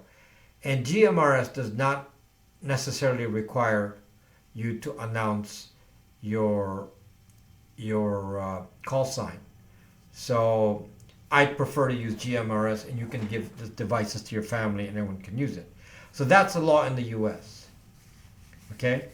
But that's not what I would call a walkie-talkie. A walkie-talkie is a very short-range device using FRS, Family Radio, or is it FRMS? I forget. FRS or FRMS? FRS. So those are the ones you go to Target and get a walkie-talkie phone, very short range, typically couple blocks. They don't work past a couple of blocks. They certainly will not work over a quarter of a mile. They're not really useful for that.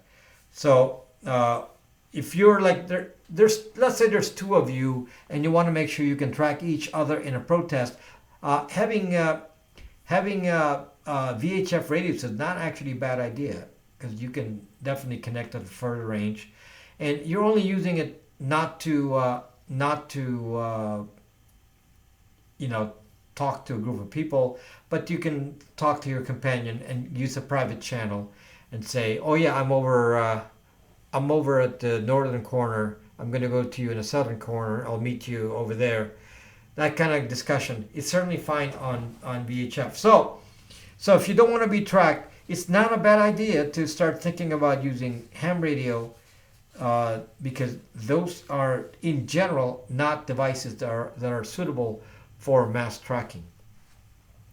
So I have a ham radio license, as you all know. In fact, there's my HF radio right there. This is a hopefully I don't drop it. There's my ham radio.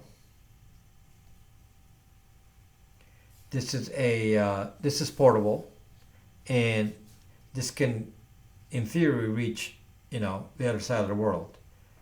Just carry the proper antenna, and I can talk to somebody completely portable on the other side of the world. So let me see, if I can power it up. This is not suitable for local communication. This is not something. This is not something you would use for communicating, with someone in the area. This is for emergency. I have this. If there's ever an emergency and I need to act like a prepper, this is pretty awesome because this can reach thousands of miles away. So that's what the radio is for. Gotenna. Thoughts on Gotenna? Is that the mesh? I'm not sure if I recall that name. Gotenna. Is that the mesh system? Look, when I contact them with ham radio. Don't forget all the things that came out of 9/11.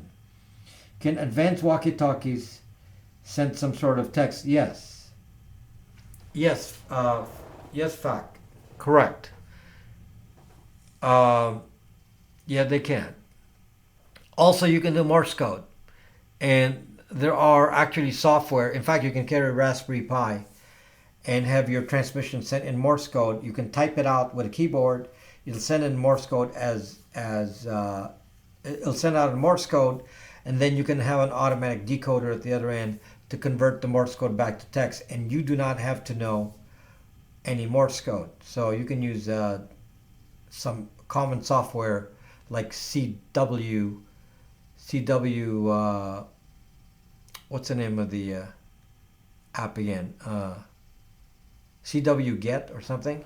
So there's apps already there, and they just listen to the tones and can convert it. Then there's an app called FL Digi, which you can even load on a Raspberry Pi, and then you can translate it into Morse code, and you can send it Morse code over the air.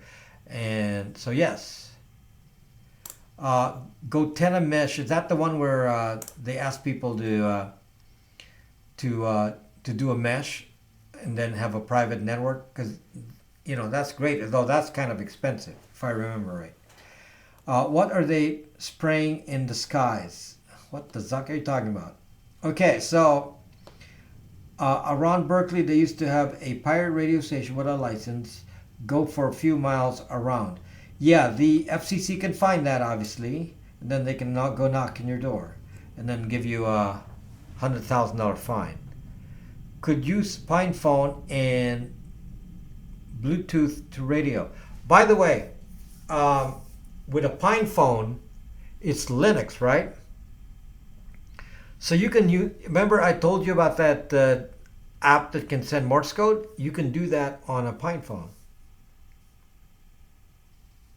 So that's one way. For example, if you send out signals in even over Wi-Fi in Morse code, it will confuse some of the trackers since they expect something to read. I only use Navajo code. Okay. Hello, Jay. I'm Carr. Welcome. Okay, so hopefully you guys will share this information to people from Hong Kong. Some of them are waking up, and hopefully this information has been useful.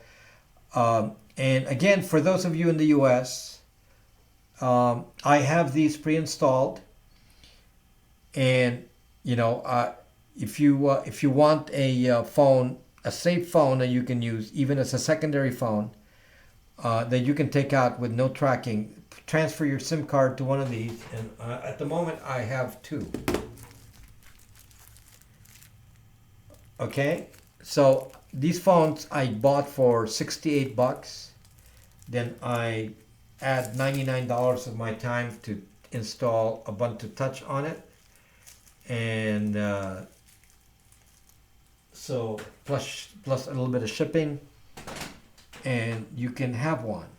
So I only have two left.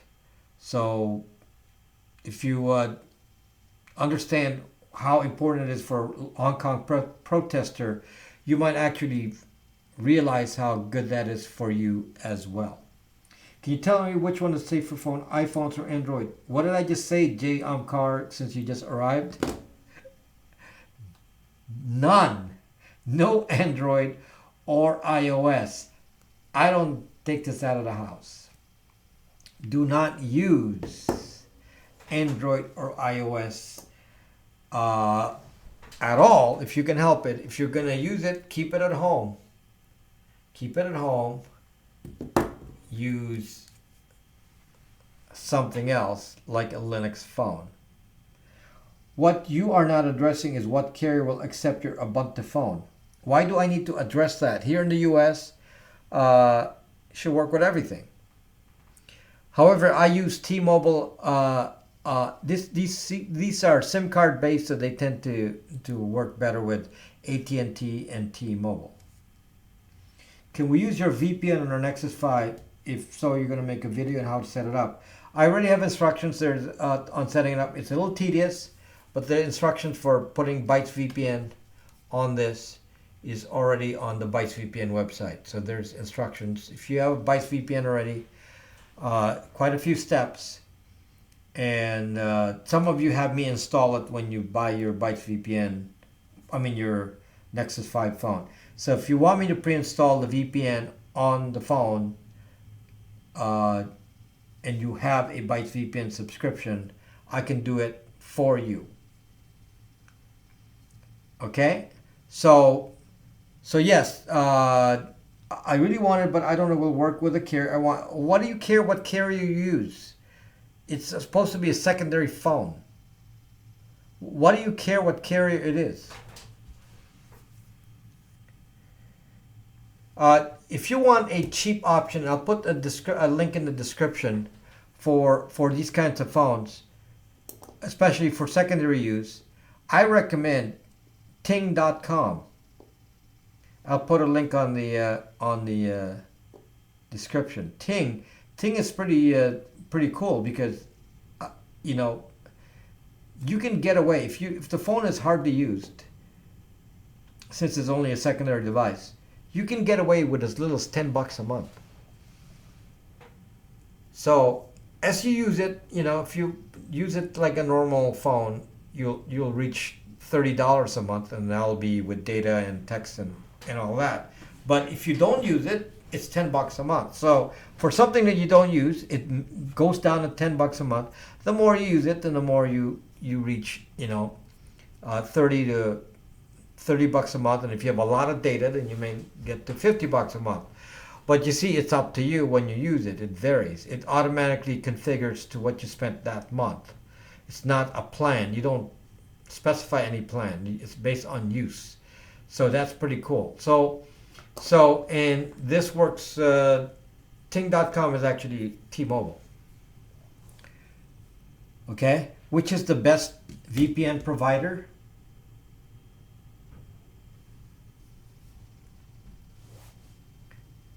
That's the best VPN provider. Why is it the best? Because I made it to be the best.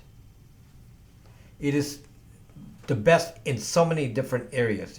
One of the reasons it's the best is there are very few people per server, which means that you're not identified to be being in a VPN, and it's of course much faster because of that. And the next thing is that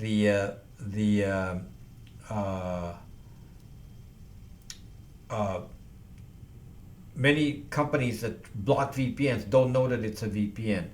So using a big VPN is a problem. All of the servers are in the US. There's no logs, obviously, and no tracking. It also comes with ad blocking. It also comes with a Tor option, so you can connect with basic VPN or with Tor. That's an option for you.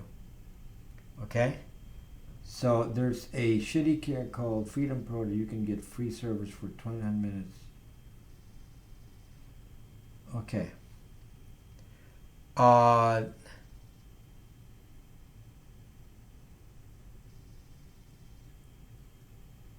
Salt Lakers, I don't know, that sounds like something that I'll get demonetized on.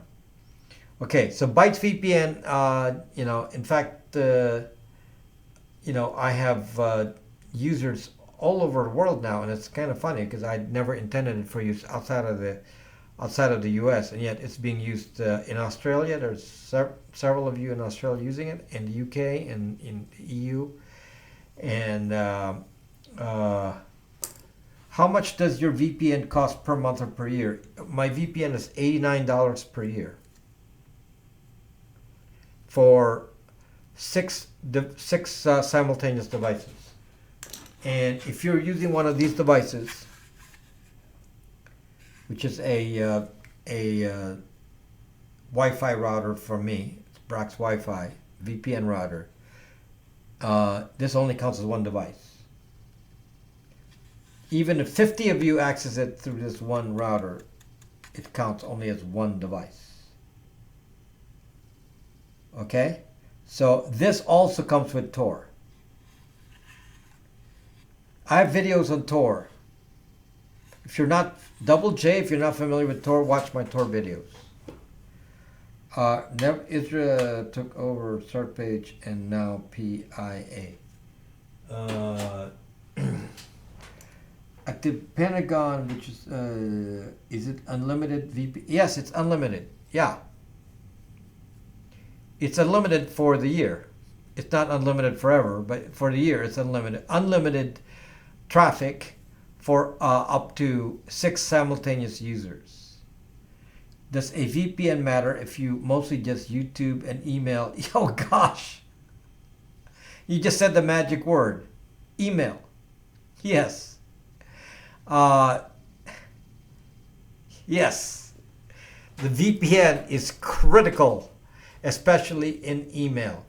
Again, let me repeat, your location data and your IP address is sold. That piece of information is one of the most lucrative pieces of data to sell. So apps sell that data, location, IP address, and they use that to do a reverse IP lookup. So if they spot you on the internet and say, oh, you're using YouTube, I wonder where you live. So YouTube can then subscribe to the reverse IP lookup databases. I'm sure they have their own. And can say, oh, Reek is over on Main Street at this house. And his real name is,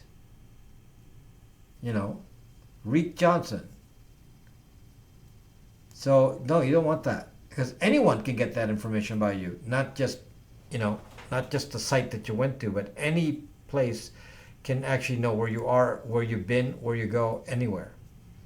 So if any of you think that you can survive this world without a VPN, then you might as well say you don't believe in privacy, because it's one of the requirements. It's it's key. Okay, WhatsApp or Signal. So the next. How close to is your VPN to speed I get with my internet provider? Well, that's up to, depends on location. For example, here in LA, on Wi-Fi, I can get up to over 100 megabits per second. So it depends on the area, it depends on the router. These routers are not rated for AC, which is 100 megabits, but if you have that kind of router, that can reach that. Yeah, so it's basically unlimited. But if the further you are from the server, then it'll be slower, but it's still pretty fast. You're not going to notice it. You're still under the 5 eyes. Photos, not to mention. Okay, so next issue. The last 2 issues are photos, and then somebody asked about WhatsApp, Signal, and all that. Now, let's say you're in Hong Kong and you said, oh, I'm going to use Telegram, WhatsApp, or Signal to communicate while I'm at the protest. Okay, guys, this is kind of the stupidity of all this, okay? So you're using WhatsApp and Signal, and your IP address is known. And then on top of that, the one thing that they know about your phone is the phone number you used with Signal and Telegram and WhatsApp, because that's how you're identified, by your phone number. That's why I hate those apps, because they use phone numbers, which is the basic identifier of the device that's spying on you, and they can connect all of your activities with the metadata. So no, may I recommend that if you're at a protest, use Brax.me. Because, not only is there no data, we don't really know who you are. it's pseudo-anonymous. We have no information about your identity. We don't know you're in Hong Kong. We don't even know, what your name is or what your IP address is. So we're not going to know anything. So that to me is more important because we can't match to your phone. We can't go back to your phone and say, oh, that's you on the phone. Okay, so that's why, care about the metadata, not just about the app. When Zuckerberg lies to you and says, oh, you should use WhatsApp because, it's a great Facebook product. Think again, because the metadata is shared to Facebook, and the metadata is shared with your real name on Facebook, so it matches all that, and and your Instagram account. They're all combined. It's in the terms of use that the metadata are combined for Facebook, WhatsApp, and Instagram. It's in the terms of service. They tell you that. So be smart. Okay, so don't use those apps in a protest. No. Now the next thing that you got to worry about are photos. Again, this is a piece of data that you don't consider. So you're at the protest and you said, okay, I took away the SIM card. So you did what I told you to do, and you took away the SIM card. So you went to your phone. Keep popping this all night here. I hope I don't break it from the constant popping. But okay, so there's the phone. I've taken out the SIM card.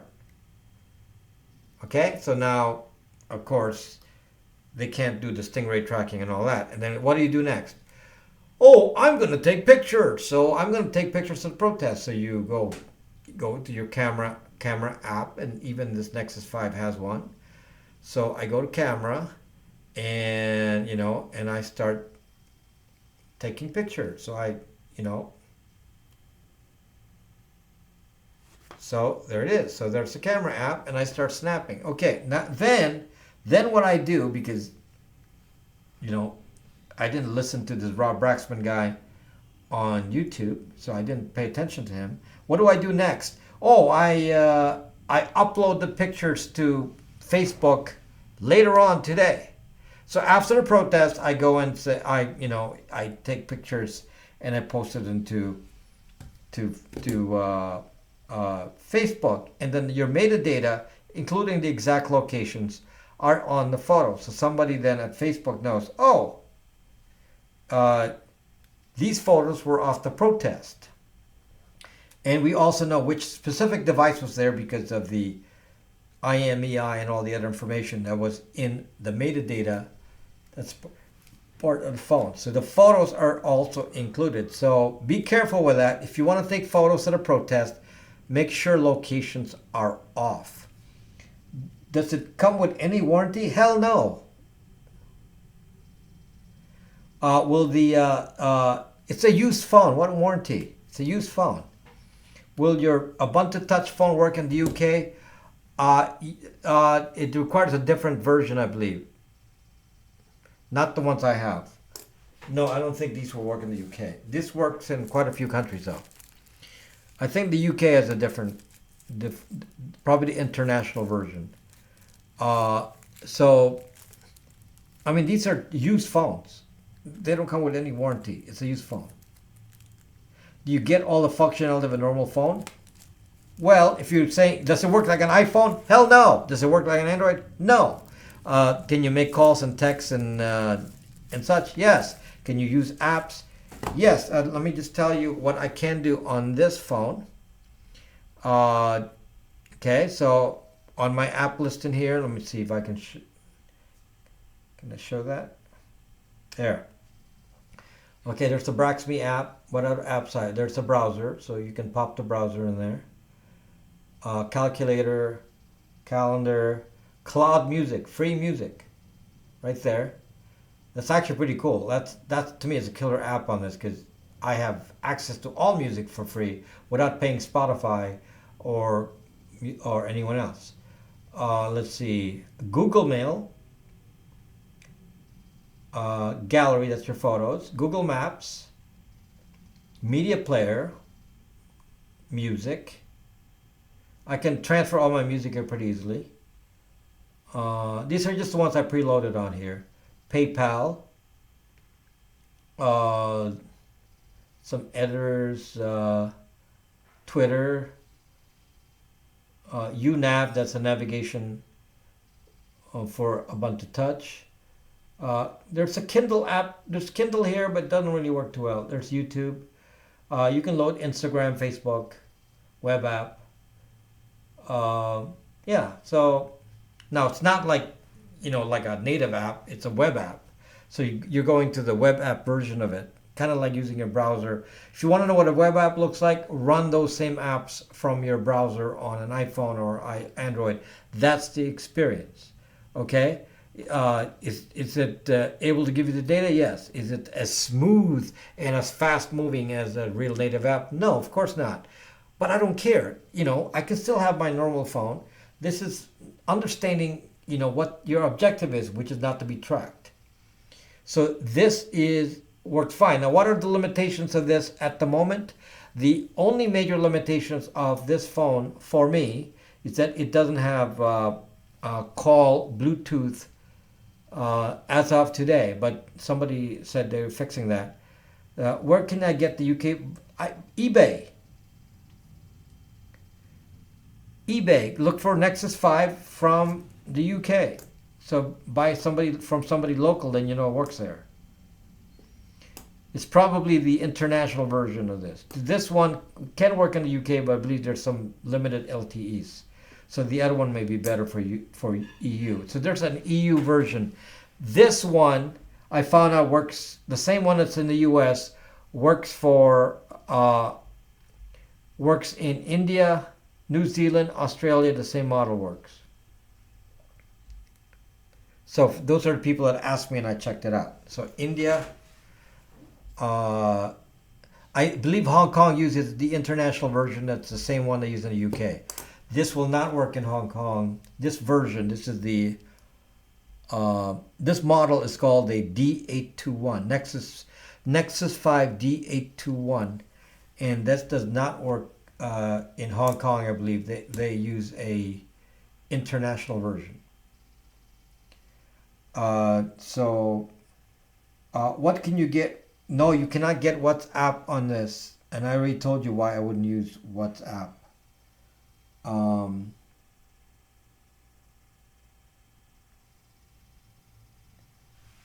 Okay, this is why, can you get, okay, so, anyway, so, it's kind of neat, it's a protest-ready phone. The Pine phone will be a protest-ready phone. The Librem 5 will be a protest-ready phone. So if you're big into protests, like Based Amy. Based Amy is a YouTuber. She's always getting into trouble with her protests in the UK, and she's like, and she actually got arrested. And yeah, she's one of the people that should carry one of these. That works for the UK. So mindless entertainment. What? Okay. So any more questions? I think this is a very, very nice, solid topic that hopefully gave you useful information on how to deal with the Hong Kong protest or Iraq protest or Trump protest or whatever protest you want to go into. Be equipped. Don't think that's because what you think is a free country that is free. There's no such thing. Okay? There's no such thing as a real free country. Is it safe to make a new email without any name? Yes. Reek J, yes, but you need to have a VPN before you do that. Otherwise, your identity is already broken. Do not make a new email address without having a VPN first. Start with information that doesn't match to anything else you've done in the past. And the first thing they will match is the IP address, so you need a VPN, and then you can do it. If you want to use Matrix Chat on Librem 5, then you have to all be on that, and that has to be prearranged. Of course, it's not working yet, but once it, when they get it going, then you can try it. By the time the Librem 5 is available, it might be called a 6. In any case, I will have the Pine phone hopefully before the end of the year to make a video on. So, maybe your Christmas video for me will be a Pine phone. Okay? Using Tor now. Yeah, okay. If you want to set up an email address, use Tor. Tor is good too. Okay, VPN or Tor. You can use Tor. If you're using Tor, then you don't need a VPN. But you cannot use a Tor browser for email. Reek. Okay, let me just state that again. Not a Tor browser. You need full Tor for all internet traffic. That requires Unix, cubes, tails, or Brax Wi-Fi. You can't use that. So you still need a VPN then, because you're using a Tor browser, not a Tor router. Okay? I'm not going to get my money back from Purism when it comes out. I will make a video on it and get the views will pay for the phone. It will take a long time, but maybe 2 years of views will pay for the phone. So no, I will not get my money back from Purism. I'm excited to get it. Okay. So if you want Tor, you'd have to use Tor for SOCKS 5, meaning all internet traffic, not just browsing traffic. Doesn't matter. What does it matter? What does it matter for cell phone? So did you ever get a quarter to release VPN customer info? No. Never. If I do, I'll be glad to release whatever I have. Okay? I'll be glad to release any information I have to law enforcement. Happy to say there is no information. I got mulved on a Netgate SG mulvad. I put mulvad on a Netgate SG 2220. What the zuck is that? I have no idea. Sounds like some spy product. Maybe it's made by Blue Coat Systems. Okay, how do you get around Gmail phone verification to start up Gmail? I tried free numbers, but it was detected. Marianne, watch my video on how to do two-factor authentication without email, without a phone number, and you can see there I use Google Voice, and I was able to set that all up. Watch that video, and you can find your answer in there. It's a pfSense router, okay? And of course you have Facebook on your phone. Don't put Facebook on your phone. Being on Facebook kind of negates any kind of privacy issue. By the way, does anyone have a problem with my background here? Is this a bad setup? Because this will be a long-term setup here. I just want to, before I end my broadcast, I want to get some input on what I've done here. This is not the final setup. I'm still using my Logitech webcam, but I have a Sony A6400, and I was going to use this today. I actually did a preview and got it set up. And the problem was I got the wrong cable, so I didn't get a chance to use it. So the next round and in all my videos will be using a higher quality DSLR. So it'll be interesting. Okay, background looks nice, Eagle Source. I will buy your book. You should make a book. You know, I don't have time to write a book right now, but someday maybe. I have written books. So, yeah, I did a lot of writing in my time. So by the way, it could just needs a picture on the wall. There will be a picture right here. Actually,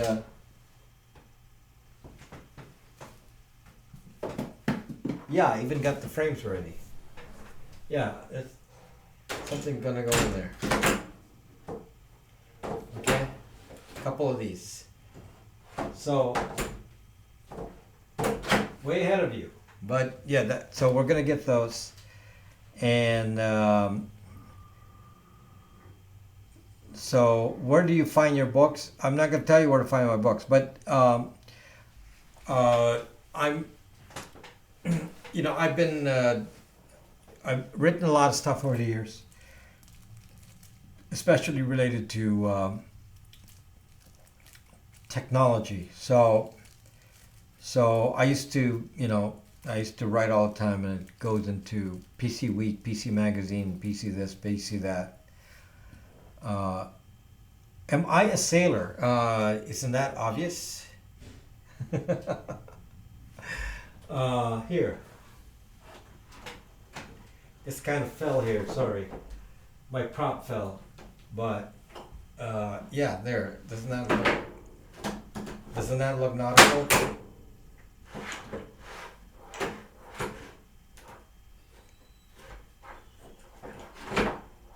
Doesn't that look nautical to you?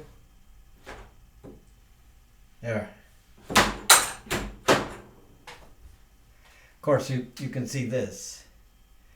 So, when is the Librem 5 phone being released? Yes, the Librem 5 is in jail right now.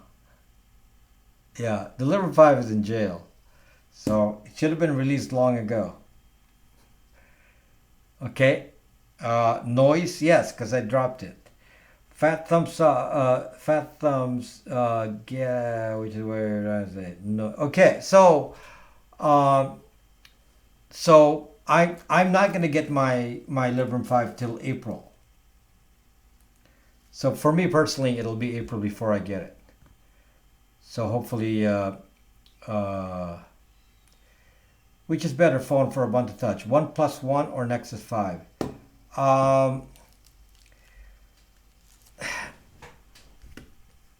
I would say they're kind of equivalent. The OnePlus One is bigger and has better video, but I don't know why. But when I used it, the Wi-Fi was faster on the Nexus 5. I don't know why. So it's very hard to get a OnePlus One. It's more expensive. So in my case, I just decided that I prefer the smaller form factor. It's a secondary phone. I like it smaller, so I use a Nexus 5. So they're easier to get. It's the OnePlus One is overpriced at the moment. So if you want that, if I find one, if you say, well, get me a OnePlus One, I could do that, and at the moment they're charging, close to $100 used. So not an agreeable price to me when I bought my original one for $60. Okay? So anyway, I have the Pine phone coming out. So I'm getting the Pine phone in a couple of weeks, hopefully. So I will be using that. I believe the Nexus 5 is faster than a Pine phone, but a Pine phone should have better compatibility with devices and is better for experimentation. So yeah, so if you want these Nexus 5s, and I only have 2 right now, I can You can find them on my store, rob.braxadmin. You can also find my VPN on there. And my other products, this is the Brax Wi-Fi router. This is very important because basically this means when you have a stack of phones in the house, you don't have to configure VPNs on them. You just use the Wi-Fi and this routes everything to the VPN. So it kind of shortcuts all that. It makes it a lot simpler. So Brax Wi-Fi router is one of the products. The other product I have is this. This is a alarm. Very cool device. That, this is a great gift to give, by the way. And nobody knows it's a great gift to give, but let me just tell you how this works. It's a perimeter alarm. And it's so simple. You don't need any special skills to use this, because all you have to do is say, press the button. Alarm sequence initiated now. It's okay. Then the alarm started, and watch the light there. It will keep changing while I'm talking here. Okay, what is the best Linux distro for security and privacy on a laptop? Doesn't matter right now. Because Pure OS and Pop OS might say they're better, but I don't find it too much difference between distros and that. Linux is very basically safe. Okay, Linux is basically safe, so you can use whatever you want. Alarm is active now. Alarm.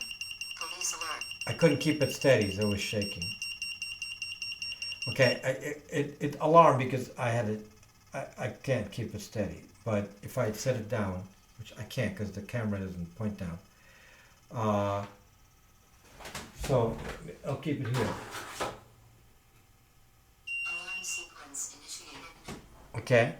Now we'll. So my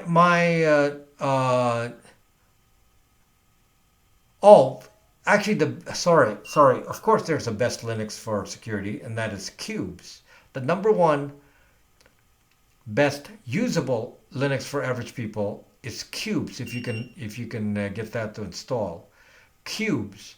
The most secure version of Linux is Tails, but the problem with Tails is it's not persistent. So you can't. The data is not persistent. Okay, hold on. The alarm is about to start.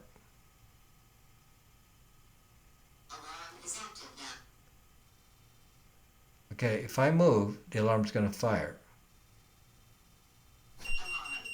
Police alert. Okay, so that's pretty cool because you can cover. Oops, sorry. The alarm can cover a big area, like 24-foot radius, which is 6-meter radius, 6-meter diameter. Sorry. Let's see. No, 8-meter. 8-meter diameter area is covered by that motion radar sensor. Okay. Okay. So the most secure Linux is Tails, but Tails is live CD only. You can't install it on your computer. It has to be running on live CD or live USB. So that kind of limits its use. So if I were a secret agent, I would use Tails. Now, if you want to use it for normal things, you do word processing, documents, whatever, I would use Cubes. Now, Cubes uses Tor, 100% Tor. Everything goes through Tor, so Cubes is the most secure. It's going to be very slow because of that. So it's very hard to make that a primary machine. Okay. The next option is to use Unix. Now, what's nice about Unix is you still have your primary machine. So let's say your primary machine is running Ubuntu or Linux Mint or something, okay, or Windows or Mac. You can run Unix as a virtual machine using VirtualBox. So you can go to Unix whenever you want, but when you don't need to go to Unix, you just use your regular computer. So Unix is more practical for most people. Now, the problem with any of those is that it's very hard to set up Unix and all that, and so I don't really recommend that. So to get the security of Linux without having to go through all that, just use a hardware solution. This is the hardware solution to Unix. Okay, by using Unix, you can just use any normal distro of Linux, and then do the hardware routing to the VPN or Tor.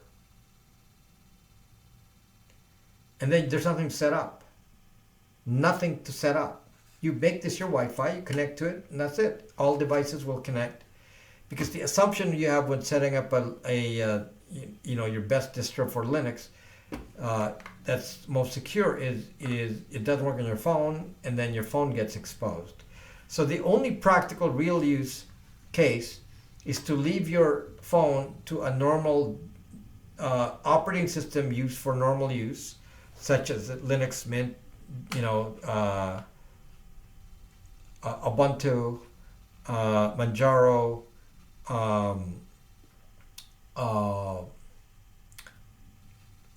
Windows, of course, and Mac, and use that and put the security on the hardware, that you don't have to worry about all of that, and then it's just a lot simpler. So you will kind of fail if you start to say you're going to have the discipline to use Unix, because most people don't. You just plug that yellow thing into the router. Yes, you plug it into your existing router, so it acts as a secondary router. So plug that in, plug this into your existing router. Your existing router becomes the DHCP server. Okay, so what is the cost of your VPN box? This is $159, I believe. Now, if you want to compare VPN routers are expensive. So if you want to compare VPN routers, go to Flash Routers. That's the same thing. This is Brax Wi-Fi,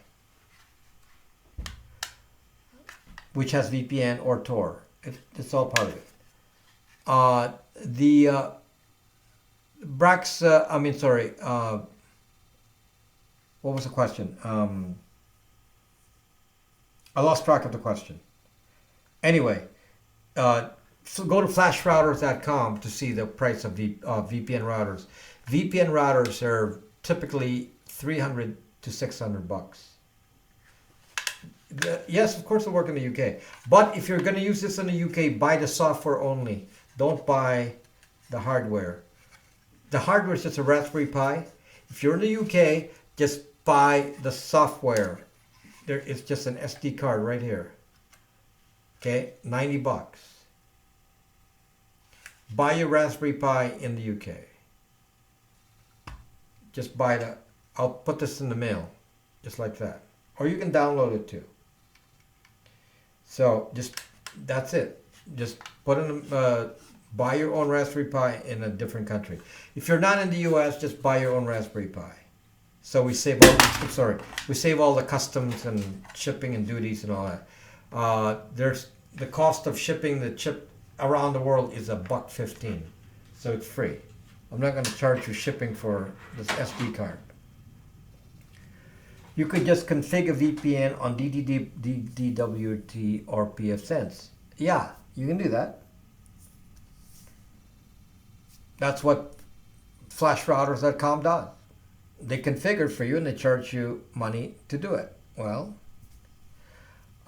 you could do that, but this is an advantage. Let me just tell you what this will do that your DDWRT does not do. This will spoof your MAC address. The router MAC address, which is key to tying your location. This spoofs the MAC address, A. B, this service comes with Tor, so you can switch from Tor to a regular VPN. 3, this service, forgot what I was saying.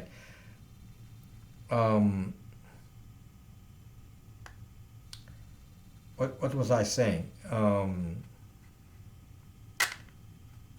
Do I take PayPal payments? It's only PayPal. This is a Raspberry Pi 4. The new version is a Raspberry Pi 4, which is faster.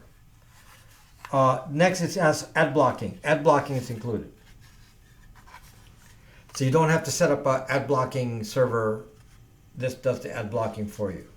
Optionally, you can turn on or off.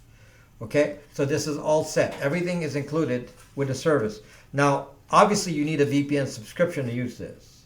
So you need Bytes VPN. I mean, you can't use it without the subscription unless you just want to use Tor. You can use this without Tor, without a VPN, but it will only do Tor, kind of like Unix, which is fine. So if you do that, there's no service fee. It's free forever and ever. If you want to use a VPN, you pay for the VPN service annually. So this works with Tor. So if you want to make this a Tor router, is it easy to install? There's nothing to install. You plug it in. You plug it in. If you already have a subscription, I pre-install it for you.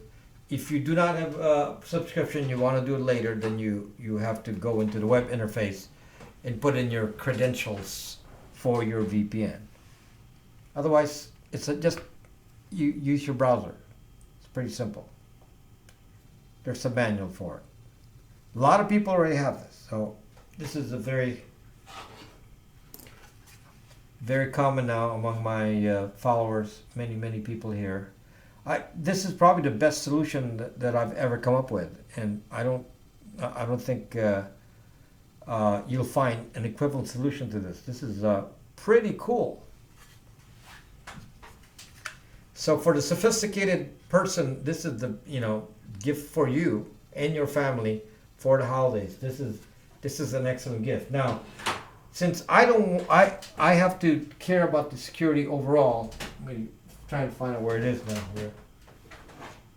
I also sell a security camera. So I also sell the security camera wired. This is not wireless. And this is full HD camera that cannot be controlled from the internet. So it's very secure with full motion detection. It's a motion camera, so it stores all the motions. It comes with its own flash drive in here, so you don't need to do anything. Everything is already accounted for, and it already comes with a power supply for power over Ethernet. So it just needs the cable to the router. And there's instructions if the cable to the router is too far away. You can do it using what is it? A power line. Okay. How much is security camera, and will it work in the UK? Yes, the security camera is $249. And yes, of course it will work in the UK, but I'm just thinking if there's duties. It's $249 plus shipping. Shipping, I would imagine, would be around. I don't know how much shipping will be. Probably $30. And I don't know if there are duties in the UK. So I don't know. I don't know about that. So. But this one does not require you to. You can buy. This is a Raspberry Pi. So if you open this up, the innards is just a standard Raspberry Pi. There's nothing in there but a standard Raspberry Pi 4. So if you have a Raspberry Pi, this is a 3B plus, but it'll be a Raspberry Pi 4. So that's all you need. So you can get that in the UK, from Amazon. Shipped it to you, get a nice case and power supply, and that's it. And then all you need is software. The software, like I said, I can ship on an SD card. Free shipping. Or you can download it. Okay? Cameras just don't work in the UK. Cameras just don't work in the UK. Why wouldn't it work in the UK? Okay, so anyway, so that's so. Thank you, Marco. So okay, we're gonna stop now, and just want to tell you that this is the beginning of the setup. So the next video I'll make will be using this set, and hopefully with graphics and such. So I'm going to be refining all this so it looks a little bit better than the webcam. So it'll be, we'll go high end here. So we're going to kick it up a notch. From here on, we're going to improve the quality of the broadcast. And I'm kind of not happy that this did not work as well as I thought. So I'm going to listen to it. I'm actually shocked that you said there's an echo.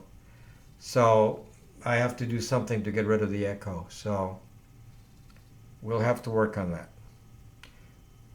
Life is but a dream. What podcast app can be used on that Nexus 5 using Ubuntu?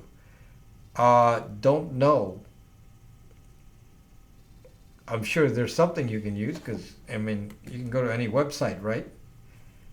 So, get your pianoforte on. Nope, no pianoforte, because if I play music, YouTube will demonetize me. So I have to compose everything I do here. You know, I don't have time for that. So, okay, great. So tonight, okay, Josma says I need better lighting. Okay, so I wonder what he means by that.